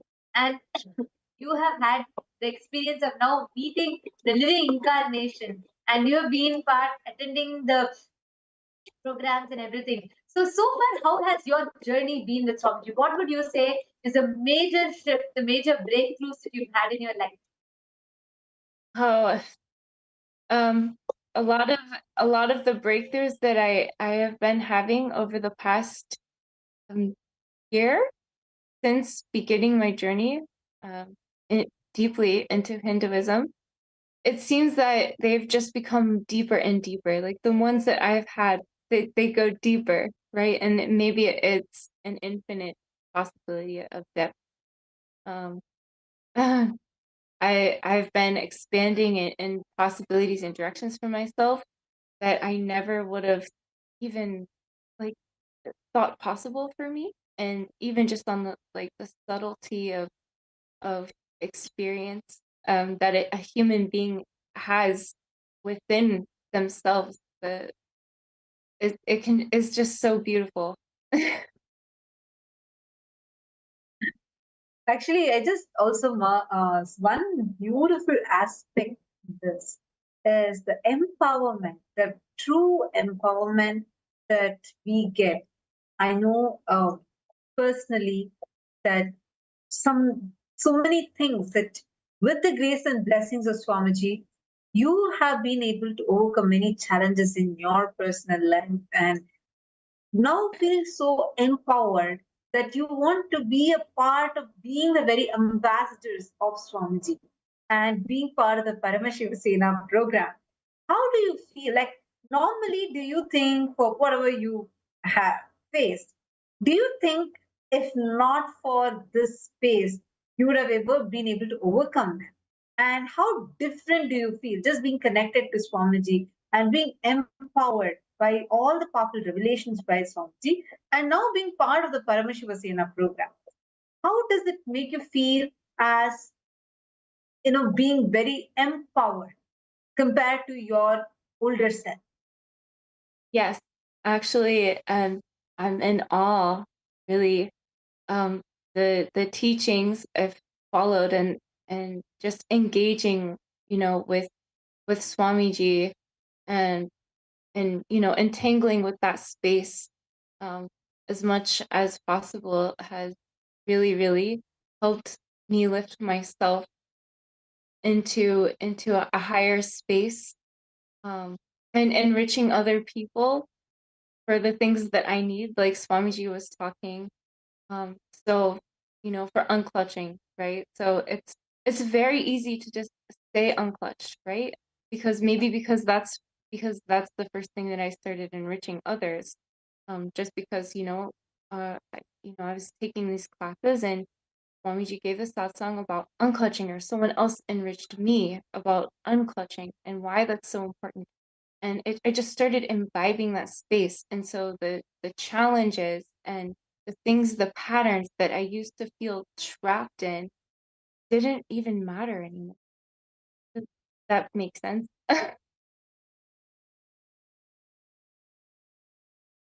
Totally, Ma. And also one thing I would like to hear from you, like what you're sharing is very beautiful. One thing that I would like to hear from you.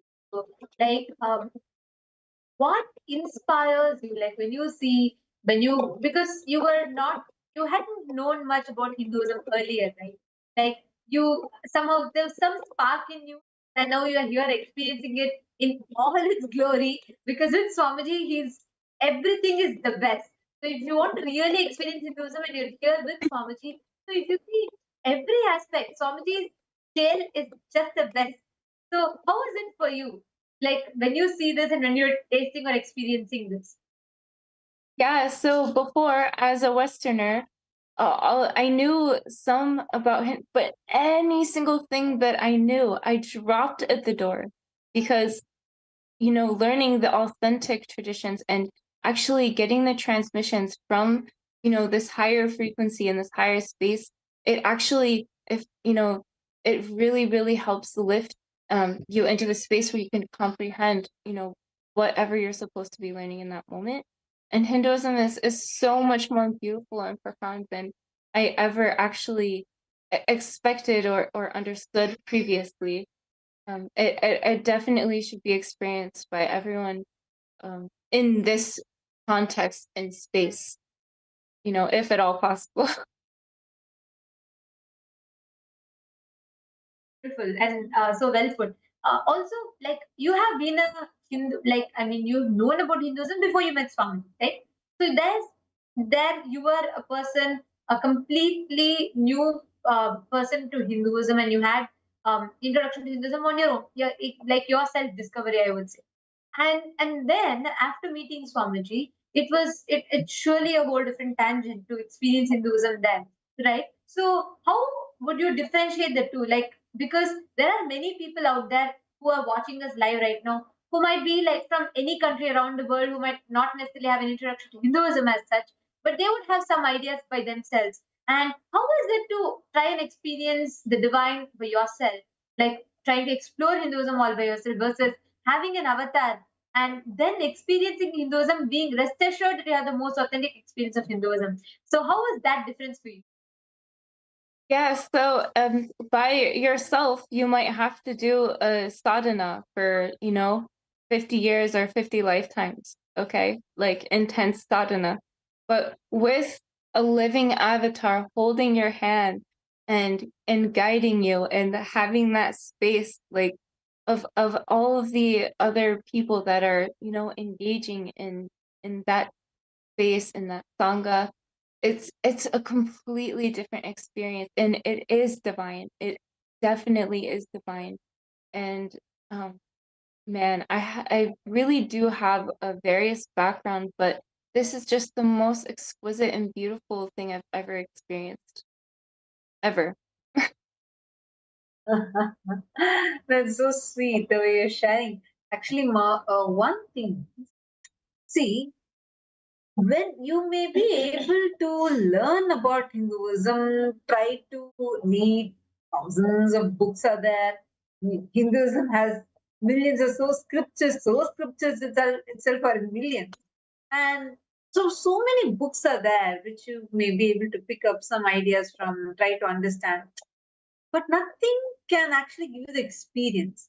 And actually, you know what? You know what Swamiji told in the program? Swamiji said, even if you come attended inner awakening programs, all other programs of Swamiji, if you have not attended a single Kumbh Mela, be clear, you don't know what Hinduism is. I was actually shocked.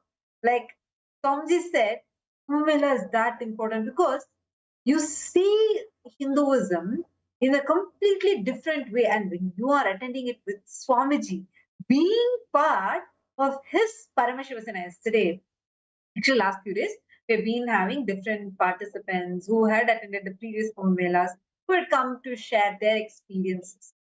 And they were sharing one thing that I found common. Many things are common. One of the things that they said was how, because they were here, like with Swamiji and being part of Swamiji's Kumbh Mela, they felt like literally everything felt so special because obviously it's for Swamiji alone in Kumbh Mela. Kumbh Mela is like like how you say, jewel on the crown, right? Like that's the kind of position that's given to Kumbh Mela in Hinduism. It's like the grandeur of Hinduism is displayed. All traditions, every sect of Hinduism, you'll see that. People starting from like the topmost point of Himalayas, the sadhus, the yogis living there, they come down, or the Naga sadhus, the Goris, or every single type of people would gather there. And it's like such a special event. And in that, compared to the whole of Kumbh Mela, Swamiji's alone was like a separate Kumbh Mela by itself. That was the massive way how the whole thing Swamiji was doing, conducting the Kumbh Mela, and how Swamiji was making the things happen, right? So only when you come and attend it with Swamiji, you experience what it means to be that Paramashivasena. What does it actually mean to be his very own ambassador? Like, this also helps us to be able to experience the highest possibilities we carry in us. The whole Paramashivasena program is not at all anything to do with helping Swamiji, helping Kailasa. No. Honestly, it is you helping yourself. It is you experiencing that profound transformation, the profound possibilities that is there in you, is there laying innate inside of you. All you need to do is to actually see someone who's on ground, really doing. See, when we say multitasking, for example, you may think multitasking to be something difficult. We may even exaggerate just working in two things at a time is so great. You know, actually, we have personally witnessed how Swamiji does hundreds of things simultaneously. Like there can be 25 parallel things. Swamiji will still be able to attend to all of those together. Like at the same time, even if 25, it's like if 25 people are talking to Swamiji, at the same time, Swamiji would be able to listen and cognize each thing separately, and be able to function like simultaneously, spontaneously, synergetically. That is the way how single-handedly Swamiji was able to make such a grand Kumbh Mela happen. Now, so now when you come to the Paramashivasena program, you get to experience that dimension of Swamiji manifesting. Did you attend the meetings with Swamiji last so many days? The Paramashivoham program, since it started, we have been having continuous meetings with Swamiji. And you see the way how Swamiji is actually training us. It's so different from the regular satsang that we are listening to. Am I right? Yes, absolutely. What did you enjoy the most in these sessions that you're sitting in? Oh, everything really. There's a lot of subtlety and it feels like extremely intimate, like he's only talking to me. And I had the realization that each person also is having that experience, and it was just so profound, really. Actually, and did you also see, like, just by being part of the Paramashivoham program, how it suddenly feels like you are part of Swamiji's core circle. Like, it's like, it feels so close, so intimate, and it's like a totally new dimension, new experience, which you would have never experienced in any other program. Am I right? Yes, yes. And I when I was attending the Paramashivoham programs, I had that first level experience, and the more things I got involved with, it added another dimension, and this is just extremely beautiful, really. Actually, what has started is not even the tip of the iceberg. It's going to be actually like there is like it's going to be so wild. Like, oh my god. When we were in 2016, that's when I got the blessing to be able to attend the Kumbh Mela with Swamiji. And I had never been to a Kumbh Mela prior to that and never experienced that. So when Swamiji had first announced about the program, I was like, yeah, this sounds nice. For me, my whole thing was being with Swamiji. That's the only thing that clicked to me. So that was the only reason why I was like, oh wow, I was so excited that we will get to be around Swamiji. Wherever any program you go, you'll be in Swamiji's presence. That's all. That was the only understanding I had. Swamiji spoke so much about Kumbh Mela. Swamiji explained about it. But then, once we went there, the very first entrance, the way how Swamiji entered the campus that day, like it was like lit barren land with very few bare minimum infrastructure, like a temporary one that's put in. How Swamiji came. The very first day, the energy that Swamiji brought in. Oh my God, it was like almost 2 a.m. in the night or something, like it was midnight. And Swamiji had just came, landed there, and the Swamiji started organizing. As soon as Swamiji came, first thing Swamiji did was Swamiji went around. It's a huge campus. Swamiji went around the whole of Kailasa Ujjain, and like with like just walking, Swamiji went around. And actually, when Swamiji goes around like that, you will see Swamiji to be walking, but everyone around Swamiji will be running. Yeah. Like Swamiji walks so fast, he's so graceful, but Swamiji will be still walking so fast. And Swamiji went to like this every department there, and Swamiji said, "Come on, it's time. Let us start the work." And he will see how Paramashiva will just make it happen.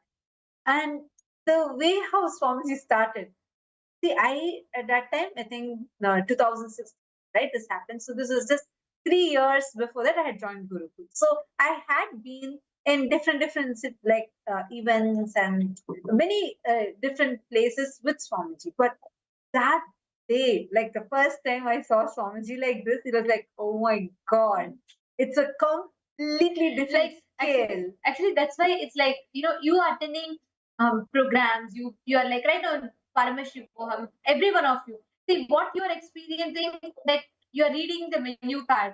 But only when you come and become the part of Paramashiva Sena, you actually taste the food. Literally, each one, when you experience, when you have that, like when you are part of Paramashiva Sena, That is where you can experience applied Advaita. That is where you can experience Advaita, oneness. The kind of extraordinary experience that you will have in your on ground. So, Ma Samantha, I should tell you. Around 5,000 years ago, at the end of Mahabharat War, the ancient enlightened Hindu civilization consisted of 10,000 Hindu traditions, or sampradayas, that existed in 56 Hindu nations, 200 Hindu kingdoms, 1,700 Hindu provinces that covered more than 6 million kilometers square of Asia. The Supreme Pontiff of Hinduism, SPH, Bhagavan Sri Nityananda Paramashivoham, is the reviver of KAILASA, this ancient enlightened Hindu civilizational nation. KAILASA is an unbroken cultural, religious, historical, civilizational, and sovereign continuation and revival of multiple of these historical Hindu sovereign states and Hindu ecclesiastical entities. The unbroken continuity of these ancient Hindu nations through KAILASA results in the legal recognition of KAILASA as per the international customary law, particularly the doctrine of continuity. The international law, the doctrine of continuity, implies that upheavals and revolutions within a country, changes in government, territorial adjustments, measures taken during military occupation, or other internal transformations do not negate the existence of the country, do not affect the legal personality and international obligations of the country or state. The Vienna Convention on Succession of States in respect of treaties, 1978, addresses these principles of the doctrine of continuity as it outlines international law during situation of state succession or continuation. International law recognizes a state's legal personality by recognizing its identity. This perspective extends even during the period when the given state or country is annexed or occupied by a foreign power. Even in such cases, the legal personality of the state is considered to persist, enabling its subsequent re-establishment. Historical examples dating back to the 18th century include cases like Portugal and Genoa that were re-established after the Vienna Congress of 1815. More recent examples include countries such as Poland, Ethiopia, Czechoslovakia, Albania, and Austria that were re-established after World War II. Even when a nation is deprived of its territory, the nation continues to exist. Its sovereignty and international legal personality continues to persist. The Dalai Lama, as the spiritual and temporal leader of Tibet, exemplifies this principle. In 1959, the Dalai Lama was exiled and forced to flee. Despite the challenges faced, the Dalai Lama continues to advocate for the preservation of Tibetan culture and garners worldwide support for Tibetan autonomy on the global stage. Similarly, from 1309 to 1376, the Pope of Catholicism had been in exile in Avignon. Despite this, he was recognized as the head of state as well as head of the church and given full privileges of the position after their return to Rome. Even in 1861, much of the papal territories had been lost, leaving the Pope with no sovereign territory other than the papal residence and related buildings. Yet his temporal powers were still acknowledged. He was recognized as a head of state, and later, the Lateran Treaty of 1929 formally re-established papal sovereignty over the Vatican City. The Sovereign Order of Malta further exemplifies this principle, retaining international recognition as a sovereign entity despite the permanent loss of their territory upon Napoleon's invasion in June 1798. Despite such permanent loss of territory, the sovereignty and the international legal personality of the Sovereign Order of Malta continue to persist. Much later in 1894, the order settled in Rome and acquired two properties, the Magistral Palace and the Magistral Villa that received extraterritorial status. Today, the order maintains diplomatic relations with 112 countries, issues its own diplomatic passports, currency stamps, and vehicle registration plates, and has been granted observer status in the United Nations. All these examples of state re-establishment illustrate the principle of continuity of states, as per international law, that a state's legal personality persists over time. A nation continues to exist even after a complete loss of territory. A far more striking example is of the oceanic countries, which are under the threat of their entire nation being drowned and submerged due to rising sea levels owing to global warming. In response to such existential threat of climate change, Pacific Island nations, including Tuvalu, have enacted constitutional amendments and made international declarations affirming that their nation and their sovereign rights will continue to persist, despite their entire territory being lost to the sea. This proactive stance is highlighted in the Constitution of Tuvalu Act 2023 and the Pacific Islands Forum Declaration of 2021. The Supreme Pontiff of Hinduism, Bhagavan Sri Nityananda Paramashivoham, through the line of succession is the present 203rd Emperor of the Hindu Sovereign Kingdom of Surangi Samrajya. He was crowned on the 31st of December 2004 at the age of 26. Thus, by very same principles of the doctrine of continuity, through which the international legal personality of Portugal, Genoa, Poland, Ethiopia, Czechoslovakia, Albania, Austria, Vatican, Tibet, Sovereign Order of Malta, and several other nations has been recognized despite having undergone a period of exile, annexation, occupation by a foreign power, or despite loss of territory. The SPH Nityananda Paramashivoham, through well-established legal and historical facts about the Hindu sovereign state of the Surangi Samrajyam, derives all sovereign rights and powers of the royal lineage of the Surangi Samrajyam as its 203rd sovereign emperor, from his inheritance and continuation of the unbroken succession of the kingdom of Surya Vamsa Surangi Samrajyam Sarvanapitha.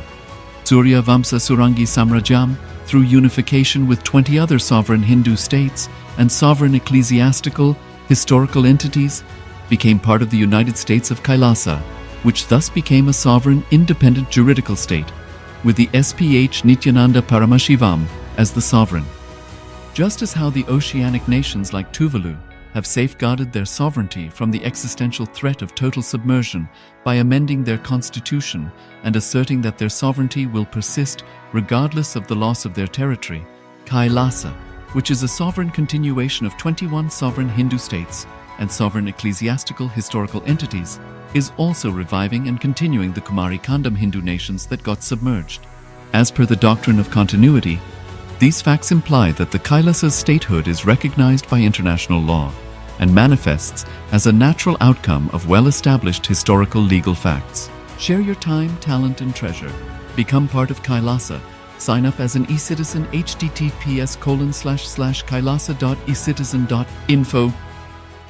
Around 5,000 years ago, at the end of Mahabharat War, the ancient enlightened Hindu civilization consisted of 10,000 Hindu traditions, or sampradayas, that existed in 56 Hindu nations, 200 Hindu kingdoms, 1,700 Hindu provinces that covered more than 6 million kilometers square of Asia.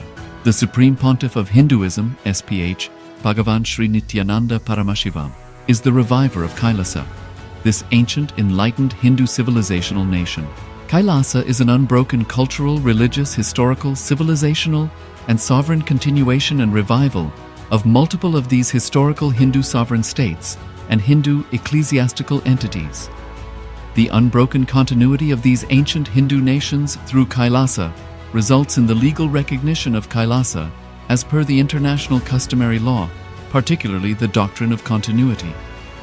The international law, the doctrine of continuity, implies that upheavals and revolutions within a country, changes in government, territorial adjustments, measures taken during military occupation, or other internal transformations do not negate the existence of the country, do not affect the legal personality and international obligations of the country or state.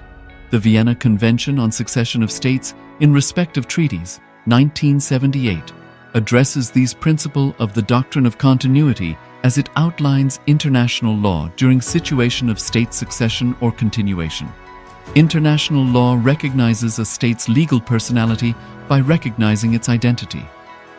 This perspective extends even during the period when the given state or country is annexed or occupied by a foreign power. Even in such cases, the legal personality of the state is considered to persist, enabling its subsequent re-establishment. Historical examples dating back to the 18th century include cases like Portugal and Genoa that were re-established after the Vienna Congress of 1815. More recent examples include countries such as Poland, Ethiopia, Czechoslovakia, Albania, and Austria that were re-established after World War II. Even when a nation is deprived of its territory, the nation continues to exist. Its sovereignty and international legal personality continues to persist. The Dalai Lama, as the spiritual and temporal leader of Tibet, exemplifies this principle. In 1959, the Dalai Lama was exiled and forced to flee. Despite the challenges faced, the Dalai Lama continues to advocate for the preservation of Tibetan culture and garners worldwide support for Tibetan autonomy on the global stage. Similarly, from 1309 to 1376, the Pope of Catholicism had been in exile in Avignon. Despite this, he was recognized as the head of state as well as head of the church and given full privileges of the position after their return to Rome. Even in 1861, much of the papal territories had been lost, leaving the Pope with no sovereign territory other than the papal residence and related buildings. Yet his temporal powers were still acknowledged. He was recognized as a head of state, and later, the Lateran Treaty of 1929 formally re-established papal sovereignty over the Vatican City. The Sovereign Order of Malta further exemplifies this principle, retaining international recognition as a sovereign entity despite the permanent loss of their territory upon Napoleon's invasion in June 1798. Despite such permanent loss of territory, the sovereignty and the international legal personality of the Sovereign Order of Malta continued to persist. Much later in 1894, the order settled in Rome and acquired two properties, the Magistral Palace and the Magistral Villa that received extraterritorial status. Today, the order maintains diplomatic relations with 112 countries, issues its own diplomatic passports, currency, stamps, and vehicle registration plates, and has been granted observer status in the United Nations. All these examples of state re-establishment illustrate the principle of continuity of states, as per international law, that a state's legal personality persists over time. A nation continues to exist even after a complete loss of territory. A far more striking example is of the oceanic countries, which are under the threat of their entire nation being drowned and submerged due to rising sea levels owing to global warming. In response to such existential threat of climate change, Pacific Island nations, including Tuvalu, have enacted constitutional amendments and made international declarations affirming that their nation and their sovereign rights will continue to persist, despite their entire territory being lost to the sea. This proactive stance is highlighted in the Constitution of Tuvalu Act 2023 and the Pacific Islands Forum Declaration of 2021. The Supreme Pontiff of Hinduism, Bhagavan Sri Nityananda Paramashivoham, through the line of succession is the present 203rd Emperor of the Hindu Sovereign Kingdom of Surangi Samrajya. He was crowned on the 31st of December 2004 at the age of 26. Thus, by very same principles of the doctrine of continuity, through which the international legal personality of Portugal, Genoa, Poland, Ethiopia, Czechoslovakia, Albania, Austria, Vatican, Tibet, Sovereign Order of Malta, and several other nations has been recognized despite having undergone a period of exile, annexation, occupation by a foreign power, or despite loss of territory. The SPH Nityananda Paramashivoham, through well-established legal and historical facts about the Hindu sovereign state of the Surangi Samrajyam, derives all sovereign rights and powers of the royal lineage of the Surangi Samrajyam as its 203rd sovereign emperor, from his inheritance and continuation of the unbroken succession of the kingdom of Surya Vamsa Surangi Samrajyam Sarvanapitha. Surya Vamsa Surangi Samrajyam, through unification with 20 other sovereign Hindu states and sovereign ecclesiastical, historical entities, became part of the United States of KAILASA, which thus became a sovereign, independent juridical state, with the SPH Nityananda Paramashivoham as the sovereign. Just as how the oceanic nations like Tuvalu have safeguarded their sovereignty from the existential threat of total submersion by amending their constitution and asserting that their sovereignty will persist regardless of the loss of their territory, KAILASA, which is a sovereign continuation of 21 sovereign Hindu states and sovereign ecclesiastical historical entities, is also reviving and continuing the Kumari Kandam Hindu nations that got submerged. As per the doctrine of continuity, these facts imply that the Kailasa's statehood is recognized by international law and manifests as a natural outcome of well-established historical legal facts. Share your time, talent, and treasure. Become part of Kailasa. Sign up as an eCitizen https://kailasa.ecitizen.info. Around 5,000 years ago, at the end of Mahabharat War, the ancient enlightened Hindu civilization consisted of 10,000 Hindu traditions, or sampradayas, that existed in 56 Hindu nations, 200 Hindu kingdoms, 1,700 Hindu provinces that covered more than 6 million kilometers square of Asia. The Supreme Pontiff of Hinduism, SPH, Bhagavan Sri Nityananda Paramashivoham, is the reviver of KAILASA, this ancient, enlightened Hindu civilizational nation. KAILASA is an unbroken cultural, religious, historical, civilizational, and sovereign continuation and revival of multiple of these historical Hindu sovereign states and Hindu ecclesiastical entities. The unbroken continuity of these ancient Hindu nations through KAILASA results in the legal recognition of KAILASA as per the international customary law, particularly the doctrine of continuity. The international law, the doctrine of continuity, implies that upheavals and revolutions within a country, changes in government, territorial adjustments, measures taken during military occupation, or other internal transformations do not negate the existence of the country, do not affect the legal personality and international obligations of the country or state. The Vienna Convention on Succession of States in Respect of Treaties, 1978, addresses these principles of the doctrine of continuity as it outlines international law during situation of state succession or continuation. International law recognizes a state's legal personality by recognizing its identity. This perspective extends even during the period when the given state or country is annexed or occupied by a foreign power. Even in such cases, the legal personality of the state is considered to persist, enabling its subsequent re-establishment. Historical examples dating back to the 18th century include cases like Portugal and Genoa that were re-established after the Vienna Congress of 1815. More recent examples include countries such as Poland, Ethiopia, Czechoslovakia, Albania, and Austria that were re-established after World War II. Even when a nation is deprived of its territory, the nation continues to exist. Its sovereignty and international legal personality continues to persist. The Dalai Lama, as the spiritual and temporal leader of Tibet, exemplifies this principle. In 1959, the Dalai Lama was exiled and forced to flee. Despite the challenges faced, the Dalai Lama continues to advocate for the preservation of Tibetan culture and garners worldwide support for Tibetan autonomy on the global stage. Similarly, from 1309 to 1376, the Pope of Catholicism had been in exile in Avignon. Despite this, he was recognized as the head of state as well as head of the church and given full privileges of the position after their return to Rome.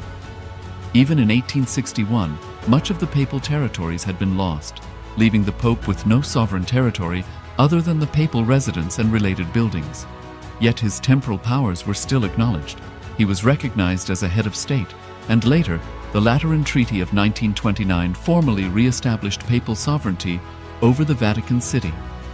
The Sovereign Order of Malta further exemplifies this principle, retaining international recognition as a sovereign entity despite the permanent loss of their territory upon Napoleon's invasion in June 1798.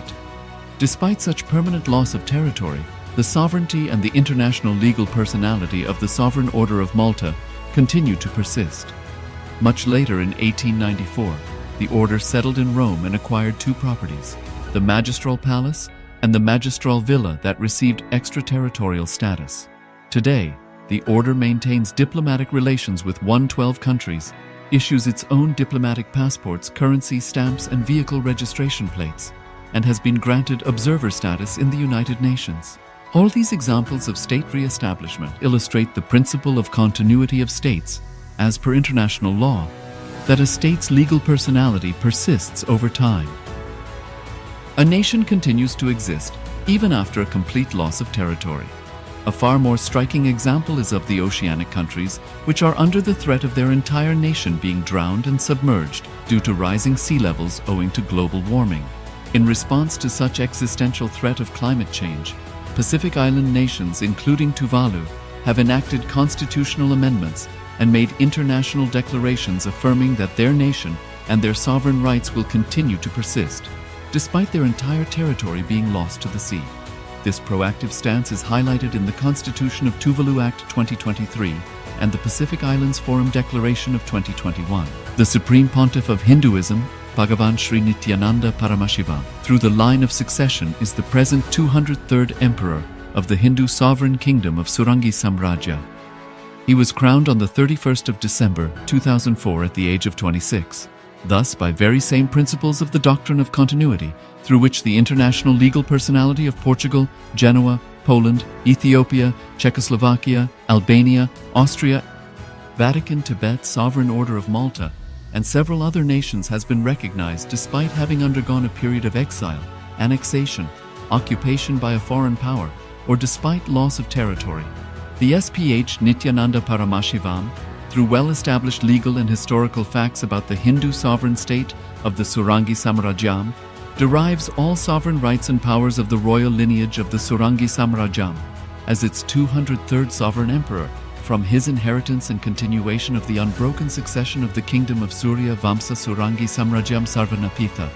Surya Vamsa Surangi Samrajyam, through unification with 20 other sovereign Hindu states and sovereign ecclesiastical, historical entities, became part of the United States of KAILASA, which thus became a sovereign, independent juridical state, with the SPH Nityananda Paramashivoham as the sovereign. Just as how the oceanic nations like Tuvalu have safeguarded their sovereignty from the existential threat of total submersion by amending their constitution and asserting that their sovereignty will persist regardless of the loss of their territory, KAILASA, which is a sovereign continuation of 21 sovereign Hindu states and sovereign ecclesiastical historical entities, is also reviving and continuing the Kumari Kandam Hindu nations that got submerged. As per the doctrine of continuity, these facts imply that the Kailasa's statehood is recognized by international law and manifests as a natural outcome of well-established historical legal facts. Share your time, talent, and treasure. Become part of Kailasa. Sign up as an eCitizen https://kailasa.ecitizen.info. Around 5,000 years ago, at the end of Mahabharat War, the ancient enlightened Hindu civilization consisted of 10,000 Hindu traditions, or sampradayas, that existed in 56 Hindu nations, 200 Hindu kingdoms, 1,700 Hindu provinces that covered more than 6 million kilometers square of Asia. The Supreme Pontiff of Hinduism, SPH, Bhagavan Sri Nityananda Paramashivoham, is the reviver of Kailasa, this ancient enlightened Hindu civilizational nation. Kailasa is an unbroken cultural, religious, historical, civilizational, and sovereign continuation and revival of multiple of these historical Hindu sovereign states and Hindu ecclesiastical entities. The unbroken continuity of these ancient Hindu nations through Kailasa results in the legal recognition of Kailasa as per the international customary law, particularly the doctrine of continuity. The international law, the doctrine of continuity, implies that upheavals and revolutions within a country, changes in government, territorial adjustments, measures taken during military occupation, or other internal transformations do not negate the existence of the country, do not affect the legal personality and international obligations of the country or state. The Vienna Convention on Succession of States in respect of treaties, 1978, addresses these principles of the doctrine of continuity as it outlines international law during situation of state succession or continuation. International law recognizes a state's legal personality by recognizing its identity. This perspective extends even during the period when the given state or country is annexed or occupied by a foreign power. Even in such cases, the legal personality of the state is considered to persist, enabling its subsequent re-establishment. Historical examples dating back to the 18th century include cases like Portugal and Genoa that were re-established after the Vienna Congress of 1815. More recent examples include countries such as Poland, Ethiopia, Czechoslovakia, Albania, and Austria that were re-established after World War II. Even when a nation is deprived of its territory, the nation continues to exist. Its sovereignty and international legal personality continues to persist. The Dalai Lama, as the spiritual and temporal leader of Tibet, exemplifies this principle. In 1959, the Dalai Lama was exiled and forced to flee. Despite the challenges faced, the Dalai Lama continues to advocate for the preservation of Tibetan culture and garners worldwide support for Tibetan autonomy on the global stage. Similarly, from 1309 to 1376, the Pope of Catholicism had been in exile in Avignon. Despite this, he was recognized as the head of state as well as head of the church, and given full privileges of the position after their return to Rome. Even in 1861, much of the papal territories had been lost, leaving the Pope with no sovereign territory other than the papal residence and related buildings. Yet his temporal powers were still acknowledged. He was recognized as a head of state, and later, the Lateran Treaty of 1929 formally re-established papal sovereignty over the Vatican City. The Sovereign Order of Malta further exemplifies this principle, retaining international recognition as a sovereign entity despite the permanent loss of their territory upon Napoleon's invasion in June 1798. Despite such permanent loss of territory, the sovereignty and the international legal personality of the Sovereign Order of Malta continue to persist. Much later in 1894, the order settled in Rome and acquired two properties, the Magistral Palace and the Magistral Villa that received extraterritorial status. Today, the order maintains diplomatic relations with 112 countries, issues its own diplomatic passports, currency, stamps, and vehicle registration plates, and has been granted observer status in the United Nations. All these examples of state re-establishment illustrate the principle of continuity of states, as per international law, that a state's legal personality persists over time. A nation continues to exist even after a complete loss of territory. A far more striking example is of the oceanic countries, which are under the threat of their entire nation being drowned and submerged due to rising sea levels owing to global warming. In response to such existential threat of climate change, Pacific Island nations, including Tuvalu, have enacted constitutional amendments and made international declarations affirming that their nation and their sovereign rights will continue to persist, despite their entire territory being lost to the sea. This proactive stance is highlighted in the Constitution of Tuvalu Act 2023 and the Pacific Islands Forum Declaration of 2021. The Supreme Pontiff of Hinduism, Bhagavan Sri Nityananda Paramashiva, through the line of succession is the present 203rd Emperor of the Hindu Sovereign Kingdom of Surangi Samrajya. He was crowned on the 31st of December 2004 at the age of 26. Thus, by very same principles of the doctrine of continuity, through which the international legal personality of Portugal, Genoa, Poland, Ethiopia, Czechoslovakia, Albania, Austria, Vatican, Tibet, Sovereign Order of Malta, and several other nations has been recognized despite having undergone a period of exile, annexation, occupation by a foreign power, or despite loss of territory. The SPH Nityananda Paramashivam, through well-established legal and historical facts about the Hindu sovereign state of the Surangi Samrajyam, derives all sovereign rights and powers of the royal lineage of the Surangi Samrajyam as its 203rd sovereign emperor, from his inheritance and continuation of the unbroken succession of the kingdom of Surya Vamsa Surangi Samrajyam Sarvanapitha. Surya Vamsa Surangi Samrajyam, through unification with 20 other sovereign Hindu states and sovereign ecclesiastical, historical entities, became part of the United States of KAILASA, which thus became a sovereign, independent juridical state, with the SPH Nityananda Paramashivam as the sovereign. Just as how the oceanic nations like Tuvalu have safeguarded their sovereignty from the existential threat of total submersion by amending their constitution and asserting that their sovereignty will persist regardless of the loss of their territory, KAILASA, which is a sovereign continuation of 21 sovereign Hindu states and sovereign ecclesiastical historical entities, is also reviving and continuing the Kumari Kandam Hindu nations that got submerged.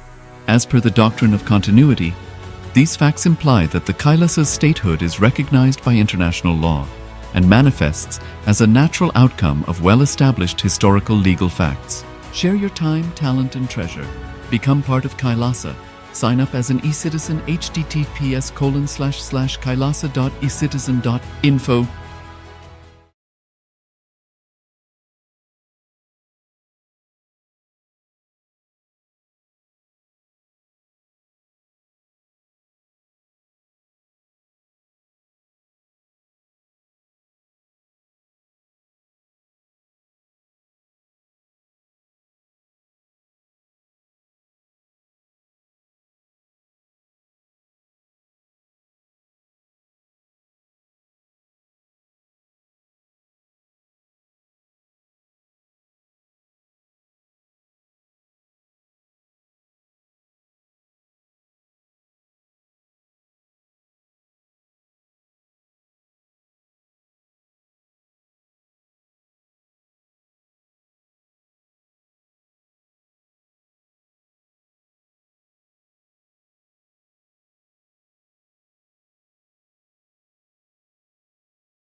or enjoyment is created only by that one place, only one link, that mind.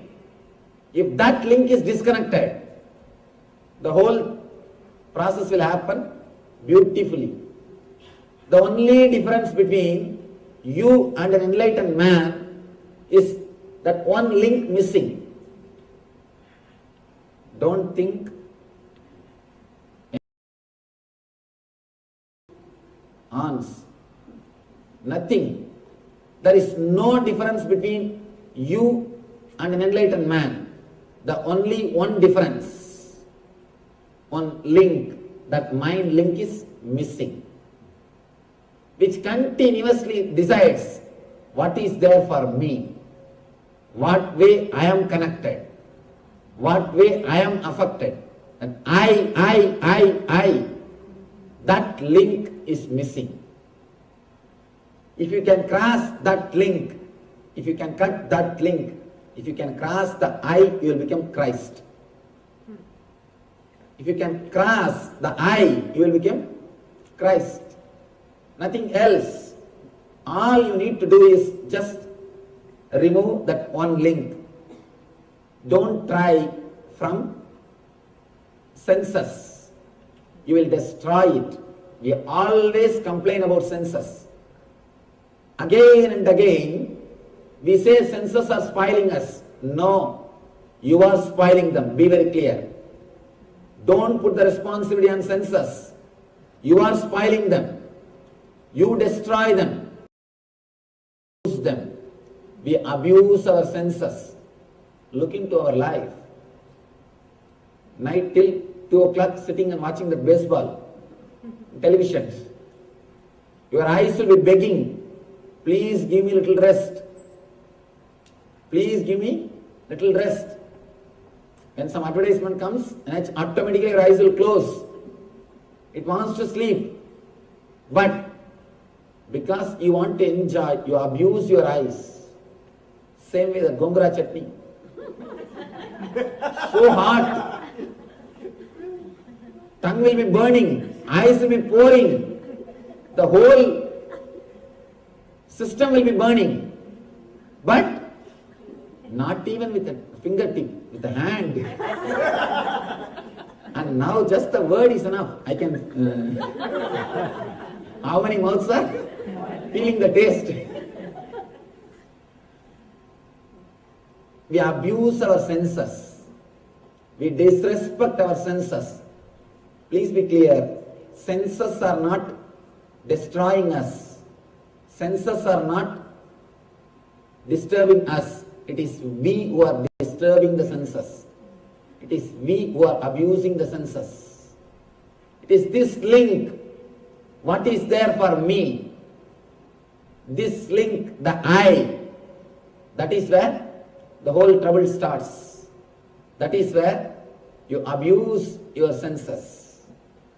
All you need to do is not to control the senses, but to control the mind. Make it understand what is really happening inside your system. One more very simple thing, to tell you honestly, heart and taste, both are one and the same. Today, just try to do this simple experiment, very small experiment. Stretch your tongue and concentrate on the tongue. When you go back to your house, try to do it. Just concentrate on the tongue. Visualize as if you are walking on your tongue. Your tongue is a highway and you are walking on that road. Just concentrate on it. Then take a chili and sugar candy. Take a chili and sugar candy. Touch it from two corners. Put chili in one corner, sugar candy in the another one corner. And deeply witness what is happening. Suddenly you will realize the process which happens when you touch chili and the process which happens when you touch sugar candy, both will be one and the same. Please try to do this experiment, you will understand. If you go a little deep, if you go a little deeper inside your system, the hot and sweet both are one and the same. Only when you stamp that, this is hot, this is not good for me, this is sweet, I like this. Only when you put a rubber stamp, only when you label it, the trouble starts. As a process, as a nature, both are one and the same. Try today. If you experiment, you will understand. Both processes are one and the same. You label that based on your belief, your earlier beliefs. Based on that, you label them. You decide. You downhole your experiences based on your recorded memory. Suddenly you decide, this is not good for me. Then you start thinking it is not good for you. And you really start feeling it is not good for you. One more thing we need to understand. Your thoughts are creating your senses. Your mind creates your senses. Don't think you are living with what you have. You create what you want to have. You are not living with what you have. You are creating what you want to have. Your thoughts are so powerful. Your mind is so powerful. It can change the whole body. It can just change the whole body. For example, one thought just now, try to think a person who creates disturbance in you, or your enemy, person who took money from you, not giving back, a person who gave you money and asking it back. Just remember that person. Immediately you can see the change happening inside your system. The whole chemistry is changing. Blood is boiling. BP is rising. Heartbeat is rising. Pulse rate is increasing. Just one thought, your whole system is changing. A single thought can change the whole chemistry. Or one thought which creates lust. One board or one hoarding is enough. Immediately your whole body chemistry changes. Your whole body is now ready. Please be very clear. Single thought can change the chemistry of your body. Your body is again and again created by your thoughts. It is your thoughts which creates the body. That is why in India there is a great science called Samudrika Lakshana. Seeing the body, seeing your face, seeing your way of standing, sitting and walking, they will tell the quality of you. They will tell everything about your mind. Because the rishis know the secret. The mind creates the body. It is your mind which creates the body. Body is the outer expression of mind. Body is nothing but outer expression of mind. Mind is nothing but inner experience of body. So if your mind changes, your whole body can be changed. Your whole system can be changed. Your whole senses will be changed. A man whose mind is controlled, whose mind is clearly reprogrammed according to the spiritual ideas. If you reprogram your mind, as on now, it is programmed for misery, towards dukkha. It is looking outward. If you can reprogram them to look in, towards bliss, your whole senses can be changed. Your whole senses can be changed. Please be very clear. All we need to do is Just reprogram your mind to look in. That is the gist of the whole thing.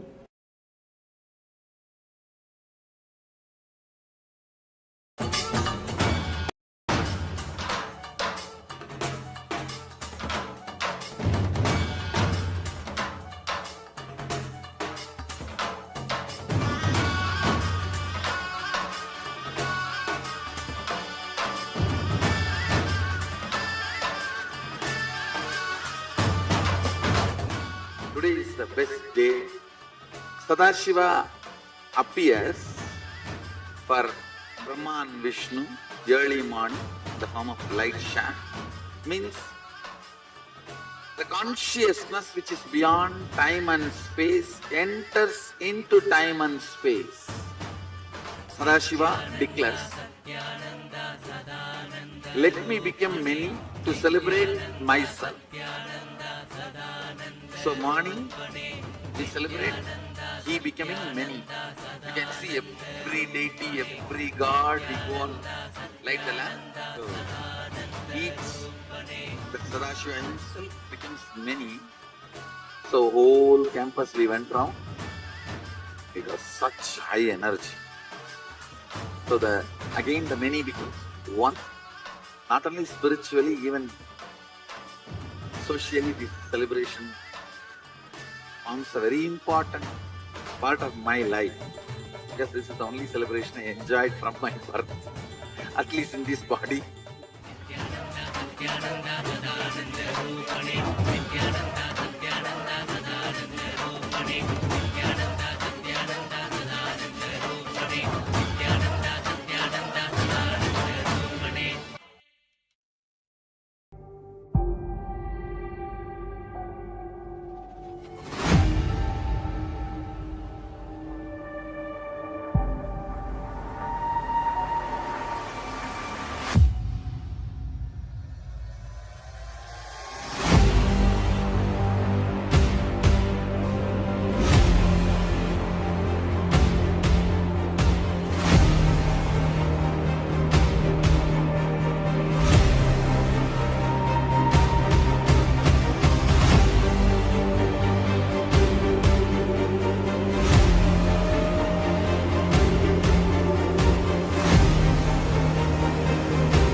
Yes, eternal of you.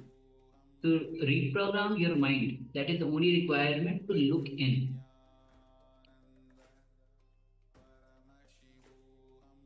So with this now, we'll be moving, understanding that why reprogramming is required. Only when you reprogram your mind, so that it is ready to look in. And then you'll be able to meditate. When you meditate, you'll be able to look in. Now with this, we'll be moving on to the next, which is the Kriya. The Kriya for vertigo care. Yes, for those of you that may not be aware, vertigo care is fear of heights, but more than that, when you have this fear of heights and you look down from a great height, you start getting dizzy, you start getting this head spin. So that is what is called as vertigo. And so this is a cure for vertigo. And not just that, it's not just for vertigo. Of course, every Kriya that Swamiji has designed, and he has designed some 108 Kriyas for different illnesses and cures for ailments. Every Kriya that Swamiji has designed has so many more benefits, not just for the intended specific target, but also for the body in general, for having the body aligned to the cosmic source. So requesting everyone to please make sure that you do practice this Kriya to get the full benefits. You will need a little bit of space. So Kriyas are usually, we have some different postures, some breathing exercise, meditation, that sort of stuff. So make sure you do have enough space to perform these kriyas, and please make sure that you're not disturbed, whether by your neighbors or your family members, or perhaps even by your phone. So make sure everyone is in a space where you will be undisturbed and you can perform these kriya. Also, see, these kriyas are personally infused by Swamiji with a superconscious energy. So it is, in a way, like darshan. It is darshan of the Supreme Pontiff of Hinduism. And for that reason, we also ask the participants, please make sure that you come on camera, because like every darshan, it is best received on two-way. It is best received when you are on camera. So requesting everyone, please come on camera and let us get ready to move into this kriya, guided kriya by the Supreme Pontiff of Hinduism, cure for vertigo. Let us.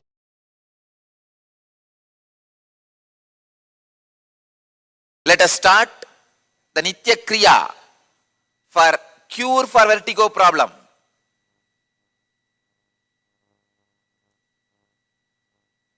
First, Koraka Jali Asanam. Koraka Jali Asanam. Please understand. The father of Hatha Yoga, Goraknatha, in his name this asana is said. Yes. Usually he always sits only in this posture. Actually, I am making a murti of Goraknatha, Dattatreya, Vaschendranatha, all of them, to be placed in our ashram all over the campus.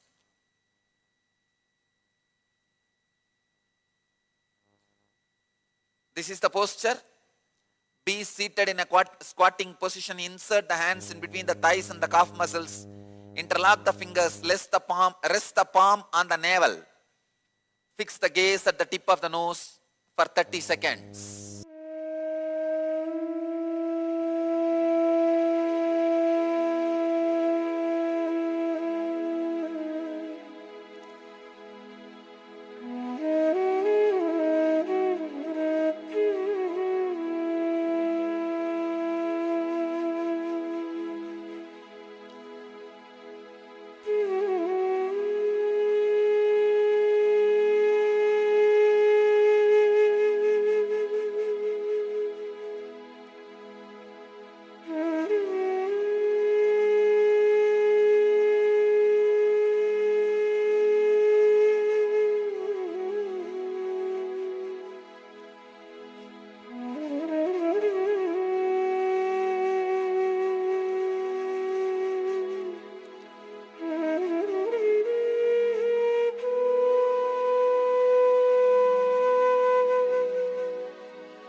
In this posture, Prakriti Kumbhaka.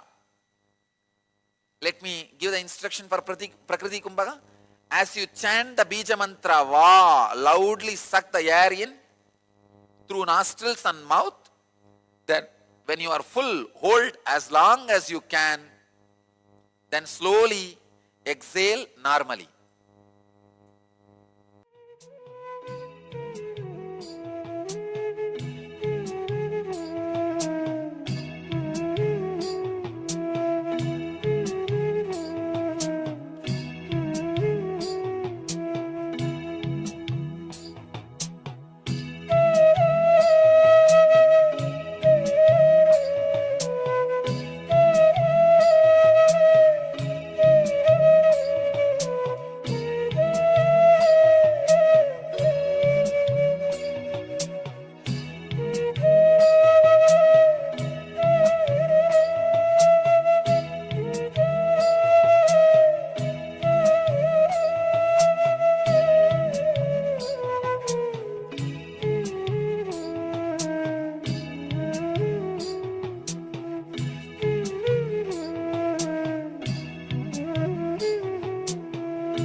Stop blinking the eyes.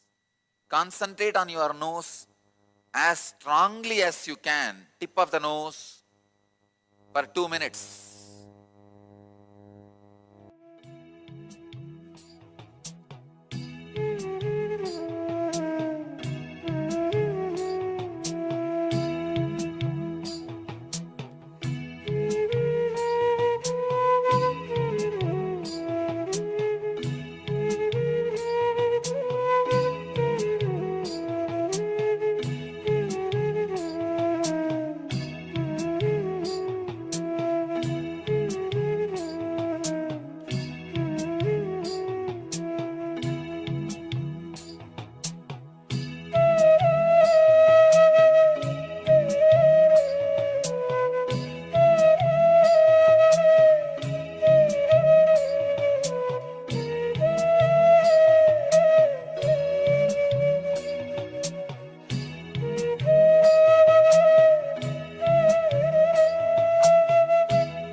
Next step,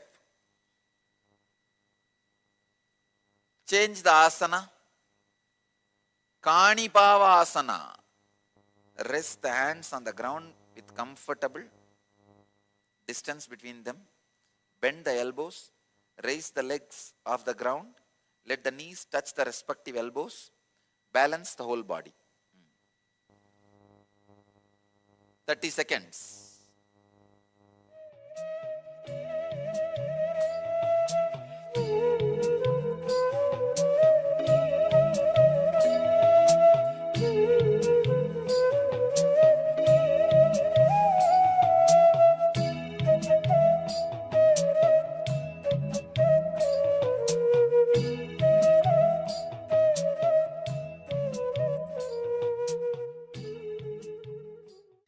Now, in this posture, Gada Kumbhaka.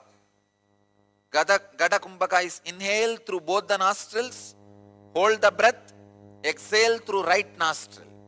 Please understand, inhale through both, hold the breath and exhale through right.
Vamavarta Chakrakumbhaka.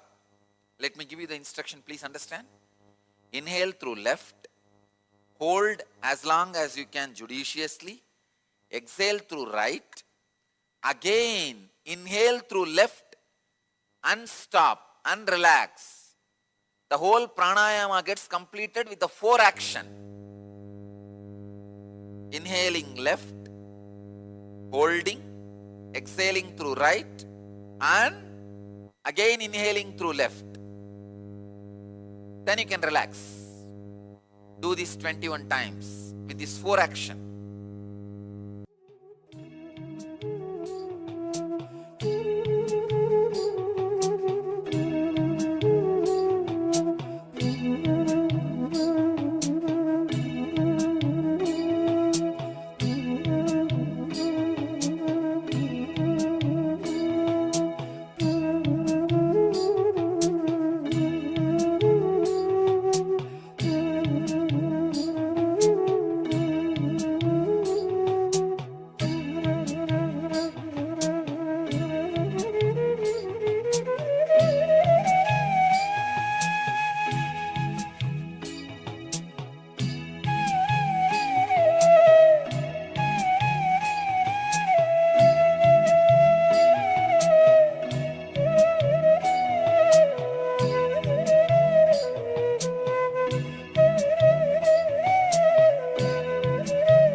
Next step,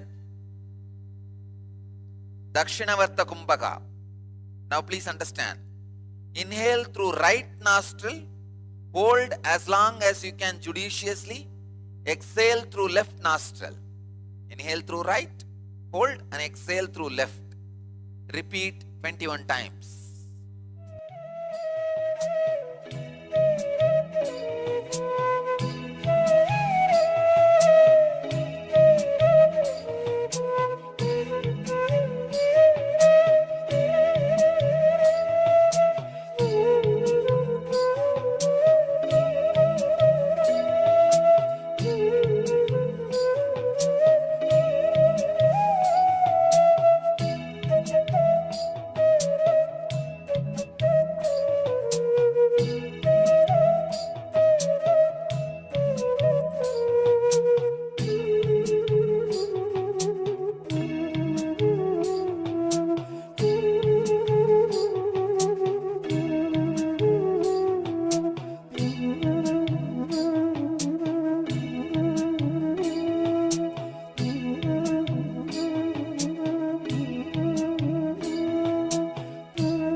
Let you all achieve, experience, live, express, radiate,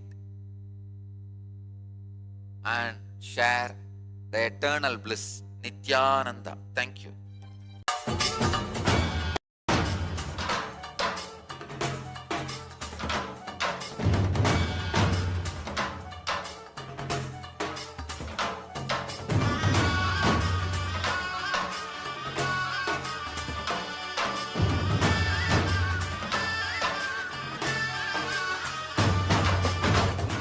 Today is the best day. Sadashiva appears for Brahma and Vishnu early morning in the form of light shaft. Means the consciousness which is beyond time and space enters into time and space. Sadashiva declares, "Let me become many to celebrate myself."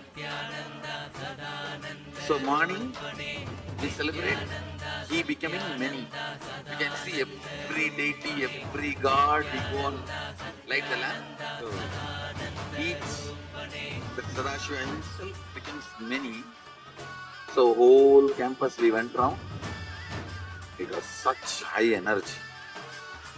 So again the many becomes one. Not only spiritually, even socially, this celebration forms a very important part of my life. Because this is the only celebration I enjoyed from my birth, at least in this body.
Yes, Nitan, all of you.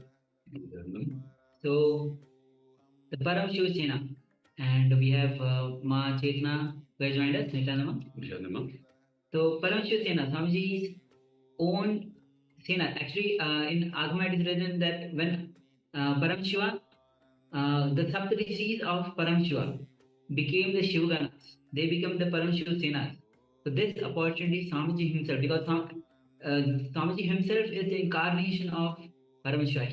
The Paramashiva himself has landed in the form of Bhagavan Sri Nityananda Paramashiva.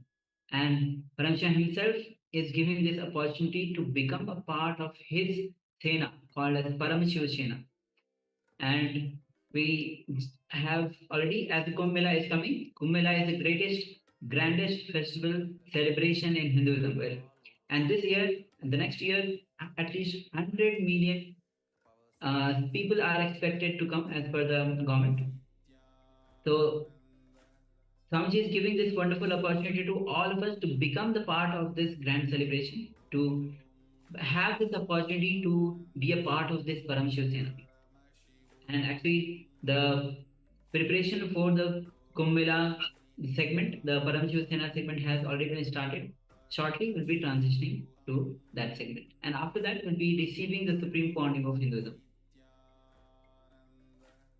So let's get ready to, and if you have any questions, any doubts regarding the Paramashiva Sena Kumbh Mela, you'll be getting in this segment. And even if you have any doubts left out, you can always reach out to us through the Zoom chat. Alright, so now let's get ready to have be a part of this celebration called Paramashiva Sena, and if you want to join, all the information will be given to you. Attending the session and you will be understanding, that is one. But when you are part of the Paramashiva Sena program, you are going to be experiencing all this highest reality as your experience. You will be experiencing it right now. That experience is what Paramashiva Sena gives to you. Now, I see many participants that are here with us and so many more who have joined with us in different platforms, Zoom rooms. It's so wonderful to see all of you. Can I request everyone that are here who have already decided to become part of the Paramashiva Sena? Today, Swamiji revealed a very important revelation. How many of you understood about how the different layers of tamas exist in us. How many of you clicked with it and understood? Please post here in the chat. How the different layers of tamas exist in us. Elaborately about how to never allow delusions to overpower you. Continuously feel the delusion layer by layer by layer. Never allow the delusions to overpower you. Every layer of the delusion, you feel it. You just free yourself from it.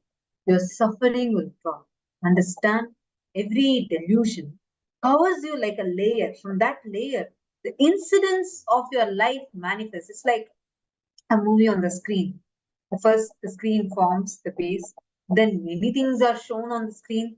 Same way, your delusion forms the base, and many incidents manifest from that delusion. Yesterday, when Swamiji revealed this, how many of you understood the delusions that you are stuck in?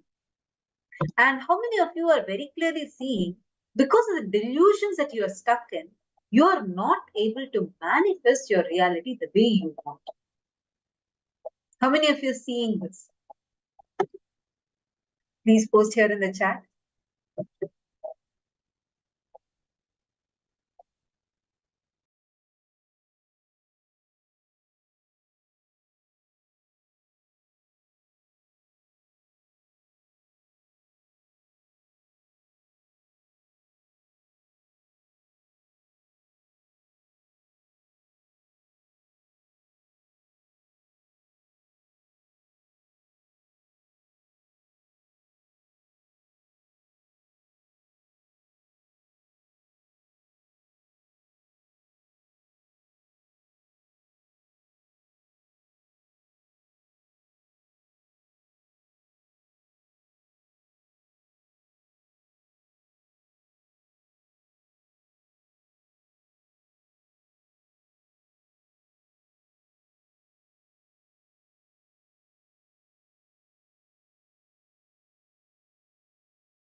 technical glitch. I hope all the participants are able to see us and hear us clearly now. Great. See, yesterday Swamiji revealed some of the most important revelations about how layer by layer, delusion blinds us. Like the way you manifest certain situations in your life, some realities in your life, all of these are based upon the delusions that are there in you, actually the delusions. Like how a screen needs a base. Like if there's a base, then the screen is there, then so many things gets projected on that screen. Same way, there is a base that's getting created inside us when you apply a delusion. And from that delusion, really things manifest in your life which matches that delusion. And you go on creating similar situations, and you actually at one point you start even feeling, oh, life is very sadistic. Look how life is towards me. But that original delusion, Ma Teresa Allen is posting, you're not able to hear. Nityananda, are all of you able to hear us clearly?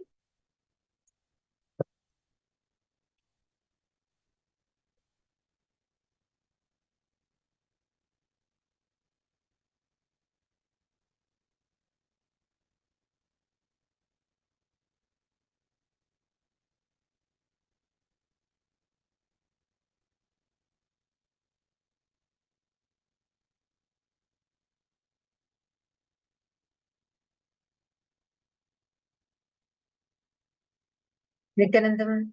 Okay, great. Thank you all. See, a very important thing. The satsang that Swamiji gave yesterday is too important. That's why we're repeating this, because it's so every word Swamiji said yesterday and every single powerful cognition that Swamiji gave. All these are extremely important, and because of these powerful cognitions, powerful revelations that Swamiji gave, it's like a very, very powerful. Paramashivoham Om Nityananda Paramashivoham Om Nityananda Paramashivoham Om Nityananda Paramashivoham Paramashivoham Om Nityananda Paramashivoham Om Nityananda Paramashivoham Om Nityananda Paramashivoham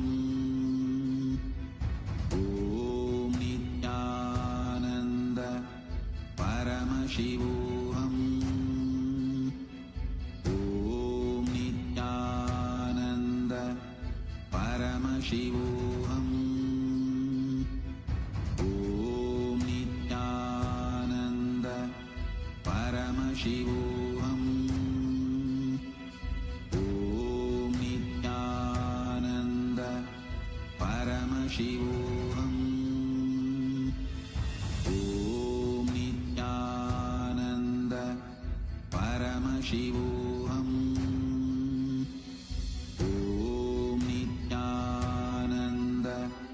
Paramashivoham Om Nityananda Paramashivoham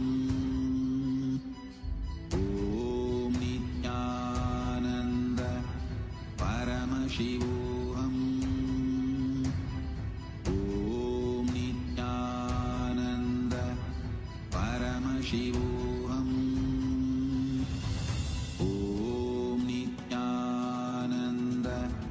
Paramashivoham Om Nityananda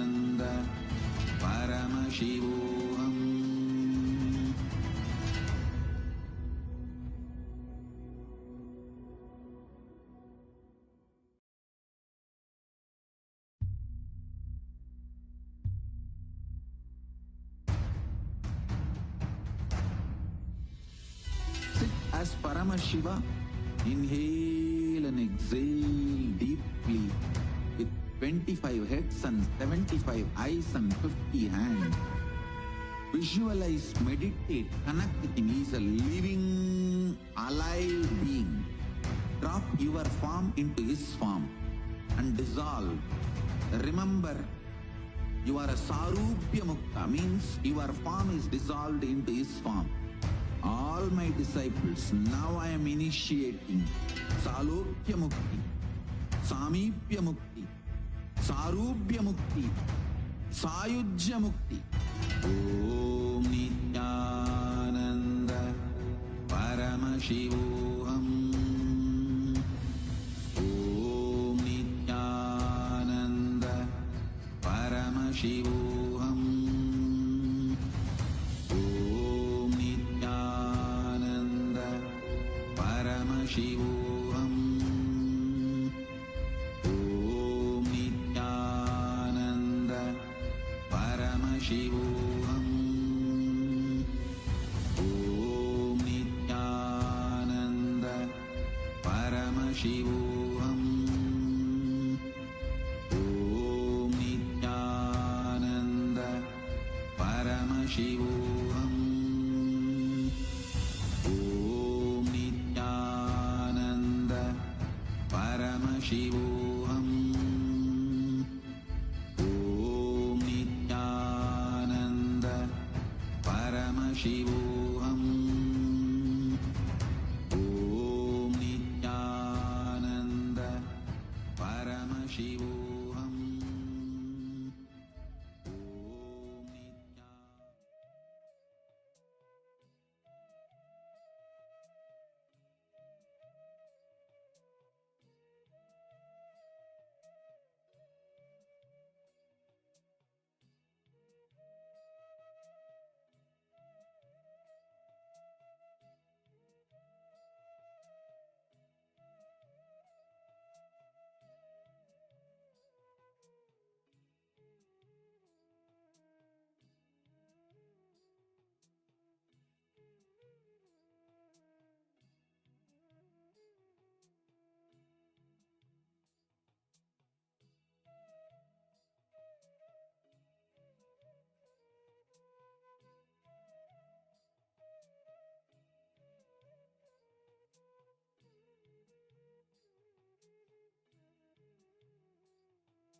परमसुखदं केवलं ज्ञानमूर्तिं द्वन्द्वातीतं गगनसदृशं तत्त्वमस्याधिलक्ष्यम् एकं नित्यं विमलमचलं सर्वधी साक्षिभूतं भावातीतं त्रिगुणरहितं तद्गुरुं तं नमामि.